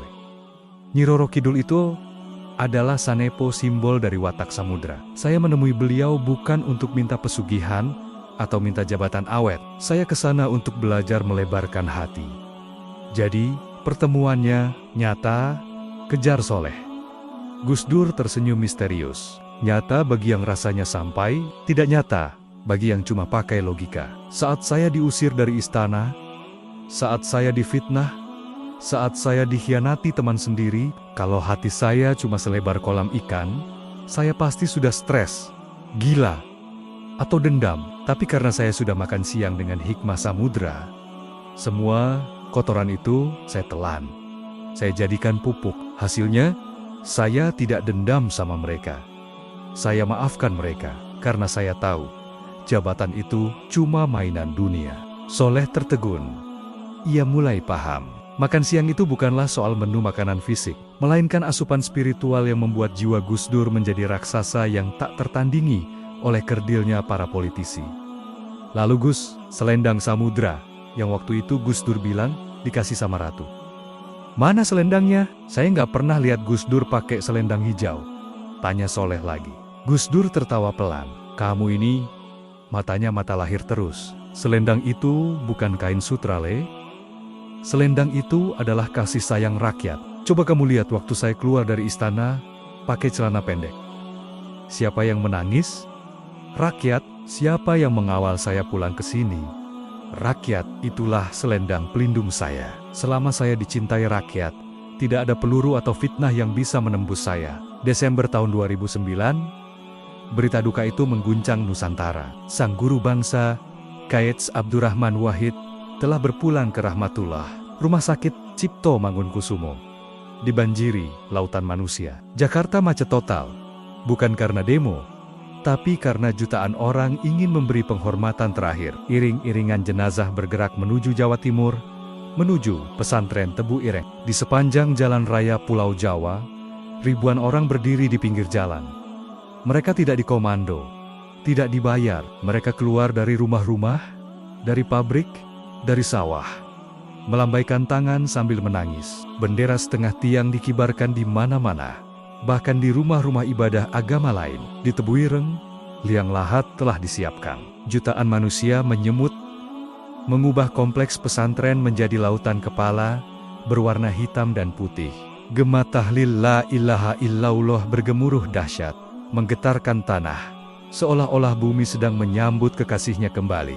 Kang Soleh, dengan mata bengkak karena menangis berhari-hari, ikut menggotong keranda. Saat jenazah Gus Dur perlahan diturunkan ke dalam tanah, Soleh melihat pemandangan yang membuatnya merinding. Langit di atas Tebu Ireng mendung, tapi tidak gelap. Awan-awan berarak membentuk formasi yang indah. Dan entah kenapa, Soleh mencium aroma yang sangat ia kenal. Aroma yang pernah ia cium di tebing Karang Hawu dan di ruang kerja Istana Merdeka saat mati lampu. Aroma wangi melati bercampur segarnya angin laut. Soleh mendongak. Dalam pandangan batinnya yang berkaca-kaca, ia seolah melihat sebuah selendang cahaya berwarna hijau pupus terbentang dari ujung timur ke ujung barat langit, memayungi prosesi pemakaman itu. Dan di telinganya, sayup-sayup terdengar bukan hanya suara tahlil, tapi juga deburan ombak yang lembut. Sugeng tindak, Gus, bisik Soleh lirih. Panjenengan sudah pulang, sekarang panjenengan sudah benar-benar menjadi samudra. Konon, pada hari wafatnya Gus Dur, ombak di pantai selatan Jawa bergolak hebat, namun tidak merusak. Nelayan di Pelabuhan Ratu bersaksi melihat cahaya hijau memancar dari tengah laut menuju langit, seolah sang ratu pantai selatan sedang memberikan hormat militer terakhir kepada satu-satunya presiden yang berani datang bertamu makan siang dan pulang dengan membawa hati yang tak bisa dipatahkan oleh siapapun. Gus Dur telah pergi, tapi humornya, kemanusiaannya, dan kisah misteriusnya tentang Ratu Kidul akan terus hidup, mengingatkan kita bahwa di negeri yang kaya mitos dan intrik ini, senjata paling sakti bukanlah keris atau tank baja, melainkan kemanusiaan yang memaafkan. Dan jika Anda sedang berdiri di tepi pantai selatan, memandang ombak yang tak pernah lelah menghantam karang, ingatlah kata-kata Gus Dur, jadilah seperti laut, luas, dalam, dan tenang. Biarkan orang melemparmu dengan batu atau sampah, kau tetaplah samudra yang memeluk bumi.